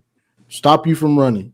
So I'm gonna take Haynes, and that's an obvious pick. But coming into this game with a young freshman quarterback, even though he is Bryce, you gotta be able to run that ball successfully and consistently. Not just a big run here or a big run there. It's got to be consistent. And he showed like he was a stud, honestly, against. I mean, it's New Mexico, but hey, he looked damn good. Now, defensively, one of their tackles is a freshman. TJ Guy, Derek Moore, pick one. I don't care. Barbecue chicken. I've been saying it since I found out. Barbecue chicken. Them boys gonna eat them. I don't care. Like what happened last week, them boys gonna be licking their chops to get after that quarterback, and they're gonna be eating that tackle up, bro. No matter where whoever winds up on him. I mean, exactly. That's why I wanted to say one, but whoever it is, TJ got Derek Moore. Right. You got Derek Moore, and I think they complement each other well. Like TJ Guy being the speed, more of a speed rusher, and Derek Moore being more of that set the edge type of edge that can also go get the quarterback. I think that freshman's gonna have some growing pains against that. These type of edge. Because we didn't even see the twists and the stunts. We only seen a couple. We just saw a couple. So that's the bread and butter of the defense, also the defensive line, because it can turn a jag into they're getting after the passer. It's really the scheme. But when you got guys that can actually get to the passer and you do the twists and the stunts, it's a nightmare. Well, it's a nightmare now. Let me ask you this, man. Would you guys think when fucking Nate Marshall and who's the other young Dominic Nichols came in? I thought that Nate Marshall looked good against the 6'1" offensive tackle. Is that what you thought? Hey, he's obviously out when they came in. I think he looked damn good. No, all right. No matter what, that's a division for first ever snaps. It's a Division I tackle. It is, but that tackle is not very good. But Nate Marshall, he doesn't really know what he's doing yet. From what I'm looking at on the field, I think one play he had a very IQ play on one of them when one defensive tackle got out of their gap and he filled it, which is brilliant. But I'm not gonna disrespect him. I don't think he knows the full playbook. I mean, he just got here, but I think by the end of the season we're gonna have some real real conversations about him on the 2 deep. Definitely. Who was the other one that you said? Dominic Nichols. Oh yeah, he had a sack late in the game. Yeah, I thought he played bull well. rush, pushed the tackle. Played well. All right, hey, Sonny Ray looks like he's got his shit together. So let's see what's up. Sonny Ray, you there, bro? Yeah, it was a background noise, guys. It's loud over here where I'm at. Oh, you good, man? What's up, brother? I'm gonna go on the negative side to begin with. Evan Link. I don't know if y'all saw it. I do not know if y'all saw it. But that boy threw a phantom block to nobody and face planted in the dirt. And I was like, I know if y'all didn't see it. I know Oklahoma saw it. What talking quarter about the pass protection one? When he gave up the sack? No. He got beat by his man, but his man was like nowhere near right. So he tried to like, okay, let me make this block. And Buddy just like took a step back and Evan hit the dirt. And I was what like, what quarter was this? I'm not worried about that. I thought Evan Link played pretty really solid. I'll be honest, I didn't see it. And he did play solid. The only sack that he gave up, it was on Bryce, and it was only on Bryce because Haynes didn't turn his head. The ball was going to come out to Haynes in the flat, but he didn't turn his head. I don't know where he tripped over with the air or something, but I have Link no was idea. Responsible for the big. No, I got it. I get what you're saying, but Link was also responsible. He had a double block on that big Haynes run for a touchdown. So I thought he played pretty solid. Let's see. I mean, it's something to monitor, right? I mean, obviously, he played well against him. He did play well or good. I guess you said. Against that competition, Oklahoma seeing something like that on tape, like they will feel like they can attack him. Like, you know what I'm saying? Like, yeah, I mean, obviously, I think at best he's an average. But I think that's all I'm looking for him, bro. Just be a C+ to B- tackle. Don't be a D- D type of tackle. I think him moving to left tackle played wonders for him, especially Al-Hadi, who I thought played pretty well, and you could see the comfortability them back in their natural positions. He's still gonna be looked at as the weak link, bro. Yeah, of course, he gotta prove it. Because he's got too much bad tape. So he's got to prove it. Like Juju just said, he's got to prove it. But until further notice, teams are still gonna focus on that. Hey, look, this week is you got a perfect game to go out and prove yourself. I don't expect us to drop back too much. Like going into this game, I'm gonna say after the game is over with, Bryce is gonna officially be on Heisman watch. I like that. Yeah, I like that too, bro. If he balls out, like if Bryce, like let's just he will be on Heisman watch. What if Bryce goes for like 250, 2 throwing, 1 rushing, and fucking we do win a pretty deciding game? Like He'll I be don't on know. Heisman I mean, maybe watch. we're crazy. Maybe it ain't gonna go that way, bro. We will be. I don't know, man. TJ, if that happens, we'll be a top 10 team, and he will be in the Heisman watch. I'm gonna say it like this, bro. I'm gonna be real. Go on, Sonny. The top 4 defenses that John Mateer faced last year all end in state, and not a state that you would recognize. I'm gonna say it like that. Yeah, he hasn't faced a defense of our caliber, like in college football. He is not. Yeah, and it's going to be the difference maker. Michigander had a stat, and I know Matthew Miller is. He's actually one that found it because he hates Oklahoma. He's a Texas fan, but it's like the dude's got like a 56% completion percentage against Power 4 teams, which is awful. But I don't know. I'll say this, and I feel like the fan base is probably feeling the same. I don't know, for some reason, and this could just be delusion. I'll be honest here, but like for some reason with Bryce Underwood, man, I don't know. I'm just feeling like we you know, like I just feel like comfortable and confident. Like I'm not concerned about it, you know. I'm honest to God. I feel the same way when James Winston was at Florida State. How you do? Like I feel that we're gonna have one of those years. Dude, Jameis Winston as I think he was a redshirt freshman, fucking balled the fuck out, bro. Actually, I'll be honest with you, like that was for me as a college football fan, that was an iconic year for me because I watched that whole year. I was so impressed with him. I was like, oh my God. Like I was just like, I couldn't believe what I was watching, dude. He was so good. Honestly, I thought he was gonna be like one of the greatest quarterbacks, man. It seemed like it until that next year. He was wilding, boy. Well, he actually led the league. He led the league before Brady came. He led the league in passing yards and interceptions. Yeah, he had like 30 and 30. Yeah.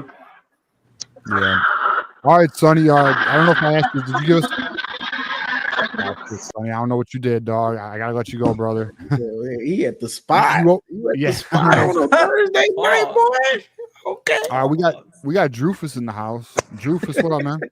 You ready? What's up? Hey, I wanted to reach out and ask y'all about that. I know you said you didn't see Connor Stallion's interview on Isaiah, but you guys were talking about defense, offense, players you thought were going to be the dog. I too am with Metcalf on that idea, and I think a receiver.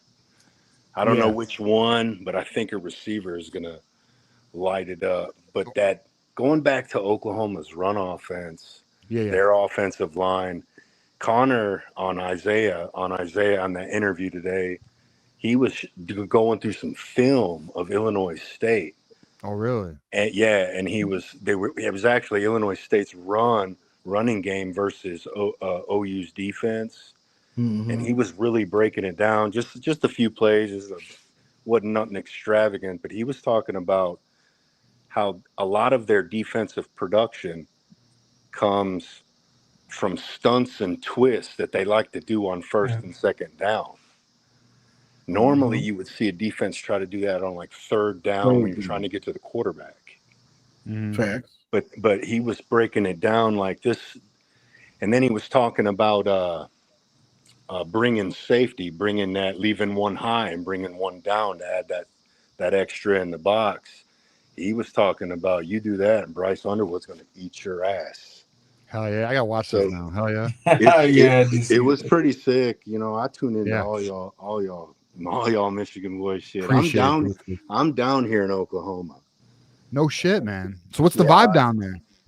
Dude, everyone I know down here in Oklahoma is fucking scared. They're nervous. Now, you wouldn't know that if you hop on YouTube and start looking at some of these OU podcasts and some of the stuff online they cocky. Dude, everyone I know, Twitter be talking. Everyone I know down here worried. They're worried about their O-line. They're worried about their running game. They're praying to God above that Matir can save them. Yeah, they really are. Yeah, I've talked to some Oklahoma podcast. They're not like overly confident at all. They think I usually have a shirt on. I know you guys got a shirtless wonder already. I don't need to beat up. Hey, welcome to the club, bro. You can welcome to the fucking club, man. Hey, beat up's taking members. Hey, beat up, we got a new member for you. Drufus is in the house. No, you're good, man. But yeah, I'm sure. Drufus said only one person can have his shirt off. Bull will win. So he said no, he's been doing it long before me. But it's hot as shit down here in Oklahoma. Really, I believe it. What's the temp down there, man? Hey, what's the temp supposed to be on Saturday? Oh shit, you got me. Didn't they say it was supposed to rain? Yeah, no, they said it was like 78 or some shit, right? Let me go look. Hey, shit, if it rains, don't let it rain. Oh, you know we get nasty in the rain. Don't let it rain. It's gonna turn into a running the football game, and I like us. I think OU's in trouble, man. I really do. Good. And, everybody, all the guys that I work with, they're like worried about the O-line. They're wondering, is Ott gonna play? I mean, that's it. That's all I hear. We need Ott. If Ott don't play, we're gonna lose. And it's not even everybody down here. Everybody down here. I don't think it matters what type of running back they have. I don't even think Ott's their best back. I think Baylock is their best back. And to be honest with you, I think DeMarco Murray is an idiot. They got a kid in that running back room. Forget his name. He's an athletic freak, and they don't even play him. Yeah, the 5-star kid. I don't remember his name. It's slipping my mind. But I think he's just – I don't think he's a good running backs coach. As good as he was, I just don't think he's a good running back because his rotations make no sense, and they're missing Baylock too. So I think that's their best back, or It's was funny their you best say back. that because there's a lot of OU fans. I speak to them daily. They hate DeMarco Murray. Bro, They can't. I don't They want understand him his gone. rotations. I don't understand the way he rotates backs. The way he evaluates talent is wild to me. Like I'm gonna figure out that kid's name because he should be getting PT. Tatum? A lot of PT. Tatum? No, Here, it's I not. can find out. I got the rosters here. Hold on. Yeah, he's a 5-star kid. I know you're talking about. Tatum was like so. Not fucking Tatum, bro. God, it's gonna bother me, bro. I don't know. I'm gonna read them off. I'm gonna read them off to you. Hold up. All right, so here's all their running backs, bro. You ready? All right, so we got Javante Barnes, Troy Blaylock, Jaden Ott, and then Xavier Robinson. That's all they got. One of those two. That's all they got on the roster. I don't know, bro. Fucking Seth on the round table, he touched on it. I've been saying it for like weeks about this kid. He touched on it. If I go back and watch, I'll get his name, but it's one of those in the running back room. He doesn't get any playing time at all. So Ralph's saying it's Tatum. It might be Tatum, bro. I mean, he was kind of a big time prospect coming out of high school. Ryan Hall says you know ball, Drew. Oh, another thing Connor was talking about was he was looking at their linebackers and he didn't think that they could be physical enough with us. Damn, I gotta watch this now. There's one in particular play where he's talking about it's two linebackers. One of them just looks like he doesn't want to get off the block. And he described the other linebackers that look at this guy. He just flat looks like he doesn't want the smoke. I think that's interesting because I think I was in OU space with someone real close to the program, and he was talking about how they run their defense through the linebackers. So, I mean, if that's the case, then that could be trouble. I need to see our offensive line get to the second level. If they can get to the second level, we're gonna have success. I know we're gonna have success. They scared down here in Oklahoma, dude. Rufus, how'd you become a Michigan fan in Oklahoma? Dude, I'm from Michigan. I'm from Michigan. Yeah, so you remember last year we played Arkansas State. I actually you guys did a preview with a guy that was from Jonesboro, and I shot a message in there that said, "Hey, me and my wife are from Pocahontas." I don't know if you remember that last season. I kind of remember. Go on. Okay, so I was born in Northeast Arkansas, but I was raised in Michigan, bro. My first memory is Desmond in the back of the end zone. Oh yeah. They're going for it. Oh, yeah, baby. And I've been a diehard Michigan fan since '92. But I was raised in Michigan. The first 26 years of my life were up there. And then I moved back down to Arkansas, met a woman. We came out here when the economy went bad. You know how that goes. Yep. Hell yeah, man. Well, all right, Drufus, don't be a stranger, man. Fucking enjoy the love combo, you guys. bro. Go Blue, Wolverine Go Nation. Blue, brother. I'm calling it. Go Blue, man. 37. Call Saturday, Drufus. Go Blue. Let's go. Everyone's got us in the 30. That's all right, Drufus. Fucking the scores keep going up. We're gonna be at 40 in a minute. Juju, I don't know. 30, bro. We getting 30, bro. It's happening, bro. If we get, fan base wants it. I think we get to 30, the defense has to score once.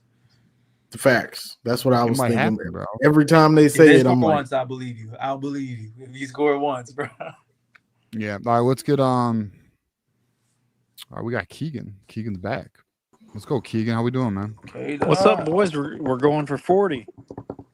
We're gonna get 40, Keegan. Let's get it. Yeah, that's right. We're gonna 40. roll them. We gonna roll them, Jew. We're rolling them. We're gonna get a kick return. Yeah. What I wanted to talk about is what we talked about last time, a week or two ago, about the running back room. Justice Haynes and Jordan Marshall. I think it was all three of us on the chat. We talked about who was going to start, and I think some of us thought that it was going to be like it wasn't a. So Jordan Marshall is the tough downs running back. Haynes is a special like burst guy, so they're not the same. So that's the whole thing. Like Sharon was saying, like they can both run through the middle, but we know what it is. You know, we saw the bowl game, Jordan Marshall getting those 4-yard runs. But Justice Haynes is different. He can get those off tackle runs, and he can read the hole and break it out. So, what do y'all think about that? Like from where we are after seeing the first game. I mean, I think Justice Haynes is kind of a do-it-all, man. To be honest, I think Justice Haynes has 3-down capability, and I think Jordan Marshall can also do 3-down capability, but he's got to find his feel for the game. I think that like when he was going against New Mexico, I felt Jordan Marshall was not seeing the holes, was not hitting them like quick enough. Yeah, he wasn't. He looked hesitant. Facts. You can't hesitate out there, no matter what position. Yeah. Yeah. So what you thought, Juju? Give us your analysis. Ball knower. I mean, I kind of agree with you a little bit. You know, it also, Justice Haynes he had the hot hand. I mean, don't really want to touch on them too much because you kind of hit it. I want to touch on Tony Alford for a second because holy shit. I think personally he did a damn good job rotating the backs. Our last week. That's the one thing I was looking for him. If he said he was going to ride the hot hand, and he did, and I thought he put Justice Haynes in really good situations. I thought he'd give Jordan Marshall some burn, giving Capana some burn early, just getting him out there. I thought he was important to get that third guy out there, even though it was one snap. But I think he's figuring some things out. It's just one game, but I just want to give him his props because a lot of, including myself, recruiting and rotation-wise, we're shitting on him. And he's an ace recruiter again, turning back the clock. And he's on the field. He's improved in my eyes. Yeah. What else? What's your thoughts? Hey, Keith, what's up, man?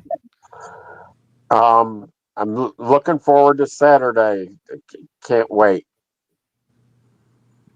Excellent analysis, Keith. So what are you looking forward to most? I'm looking forward to a breakup game between Moore and TJ Guy. Oklahoma was like 1/30th last year in protecting the quarterback. Yeah. What did he say? I didn't hear. Oklahoma was 130th out of 135. It was bad. In protecting the quarterback.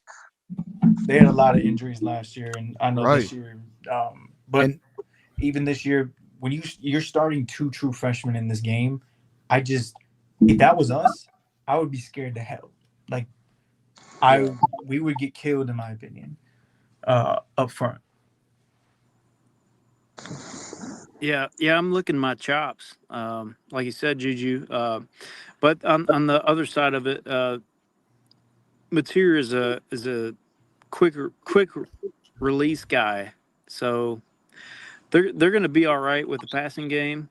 Yeah, but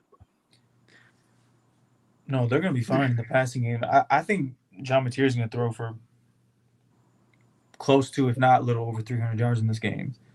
I just think you let them go between the 20s and you blow up in the red zone. I mean, you got to force them to kick field goals, and if I'm not mistaken, their field goal kicker is not that good. I had to double check. I think they got transferred from something. I'll double check. I'm not going to speak on that.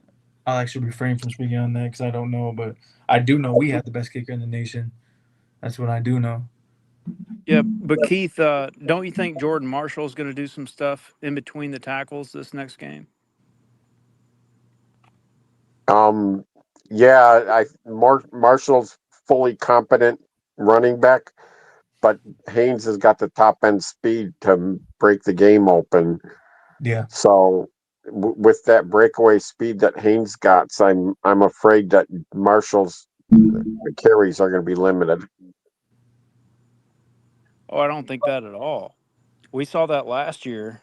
Edwards had so many carries. That's why I was hesitant when we had this conversation last week about who would be the starter. I couldn't answer that. I thought that Haynes would be the better back, but Jordan Marshall Jordan Marshall would get the starting position, and he would be the guy to get the between the tackles carries. So we don't know what we're going to see with the coaching stuff. Like Talking about last year, Keegan? Yeah. Well, last year Jordan Marshall was banged up. You know, Right. otherwise, and plus, I think the coaches felt they owed Donovan. I really just watching and being around people who are very close to the program. I think, in my opinion, that they felt they owed him, and he clearly wasn't the same back. Well, that's what I'm saying is like they have to take the same position on Marshall and keep him in the program because they know that next year is going to be even better. They may play him more than they should, and I don't think that. But like that's what's going to happen. I think Jordan Marshall is going to be fine. I mean, it's one game. I think he's going to have his times where he looks like running back one in the system. So, but I mean, right now, Justice Haynes is the clear cut. You know, he had another gear Saturday that even I didn't see on film because he didn't have that many opportunities at Bama to show it. So, I think he was very impressive. Yeah, I'm a bit distracted because I'm trying to find a file right now. But yeah, I don't know. What do you think, Johnny? Yeah, go ahead, Johnny. Give us your take, man. What do you think about the running backs? I think Haynes is back number one right now, but I wouldn't, like Juju said, I wouldn't be surprised if Jordan Marshall has a breakout game, goes for 100, 150, 120, something like that. It's just about the consistency, and he's a little bit different of a back, you know. So it looks like he didn't have his feel for the game yet. He didn't feel comfortable, and he seems like a back that needs more carries. Yeah, you know, to get a feel for the game, and he just keeps getting stronger and stronger. So there's going to be games where we're gonna feed him, and he's going to get more carries, and he's going to carry us home. But don't give up on Jordan Marshall after that one game. Yeah, it's one game. We know what he's capable of. Don't give up on him yet. Now it's just we gotta have some patience because he's a stud. He's a stud. We don't beat Bama last year without Jordan Marshall. That's a fact. So he didn't just get garbage all of a sudden. You can see the work he puts in. No, you know. Yeah. Hey, I gotta run a video here. I forgot. I'll be honest with you. I was distracted, so I want to apologize to Win Agency, our sponsor of the show for the entire year. We do got to run this ad because they are our friends of the channel, man. So let me pull this video up for you, and here are our friends from Win Agency. And we are fired up for another great season of Michigan football. The energy is electric, and with the new talent we have this year, I believe we have a real shot at stacking up some wins and making it back to the playoffs. At Win Agency, we want to help you win as well. We can help you find the right health insurance for you, your family, or your business. We also offer life insurance to protect the people you love, as well as smart investment strategies to help you build a strong financial future. Whatever your goals are, we have you covered. Let's cheer on our boys in the maize and blue and make this season one of the best to remember. Go Blue. Hey, shout out to Win Agency, honestly. Life insurance, health insurance, they got all your healthcare needs. Reach out to Win Agency. Phil had a question here. The third back in our rotation, I think it's Mikey Capana right now, but I think Jasper Parker is going to take that role by the end of the season. I'm surprised we didn't see Jasper Parker in that game, man. Yeah, I am too. I mean, as far as the top two running backs, I liked what Tony did, but I mean, again, we don't really use our third back, and that's all the way back to Mike Hurt. Well, Capana had a carry and ran off the field holding his hand. Which was a horse collar, by the way, on that run, but was not called. Yes, it was 100% horse There was collar. multiple holds in that game that were not called, because if you called them all, then New Mexico doesn't have any yards. So I understand why they didn't, but come on, bro, you gotta call some of them. Keith, what'd you think of our secondary? I think the secondary was a little bit weak on the corners in the game, but safety play was excellent, and Hitman is getting to be one of my favorite players. Yeah, that dude is a headhunter for real. Yeah, I hope they do run Mateer, because he's going to get hurt. So I guess I asked your guys' concern for the secondary, because like for me, it's like, again, you throw the ball 47 times, you're gonna, especially when you're averaging 4.6 yards and you're throwing a lot of screens and short yardage. There's not a lot of time to get the quarterback on top of, not a lot of time to react, especially, again, like I stated, you playing cover 2, so that's what they don't respect what they're doing up front. So I guess my question is, who are you necessarily concerned with, or are you just concerned with the conservative approach? Either one of you guys. Yeah, I don't understand the question. The question, so the question is, are you concerned with a certain player, or are you concerned with being conservative, basically rolling cover 2 a lot in that game while rotating 31 players? Yeah, I'm obviously concerned with Jair Hill. He didn't have a good game against Texas. So we got that PTSD. We got the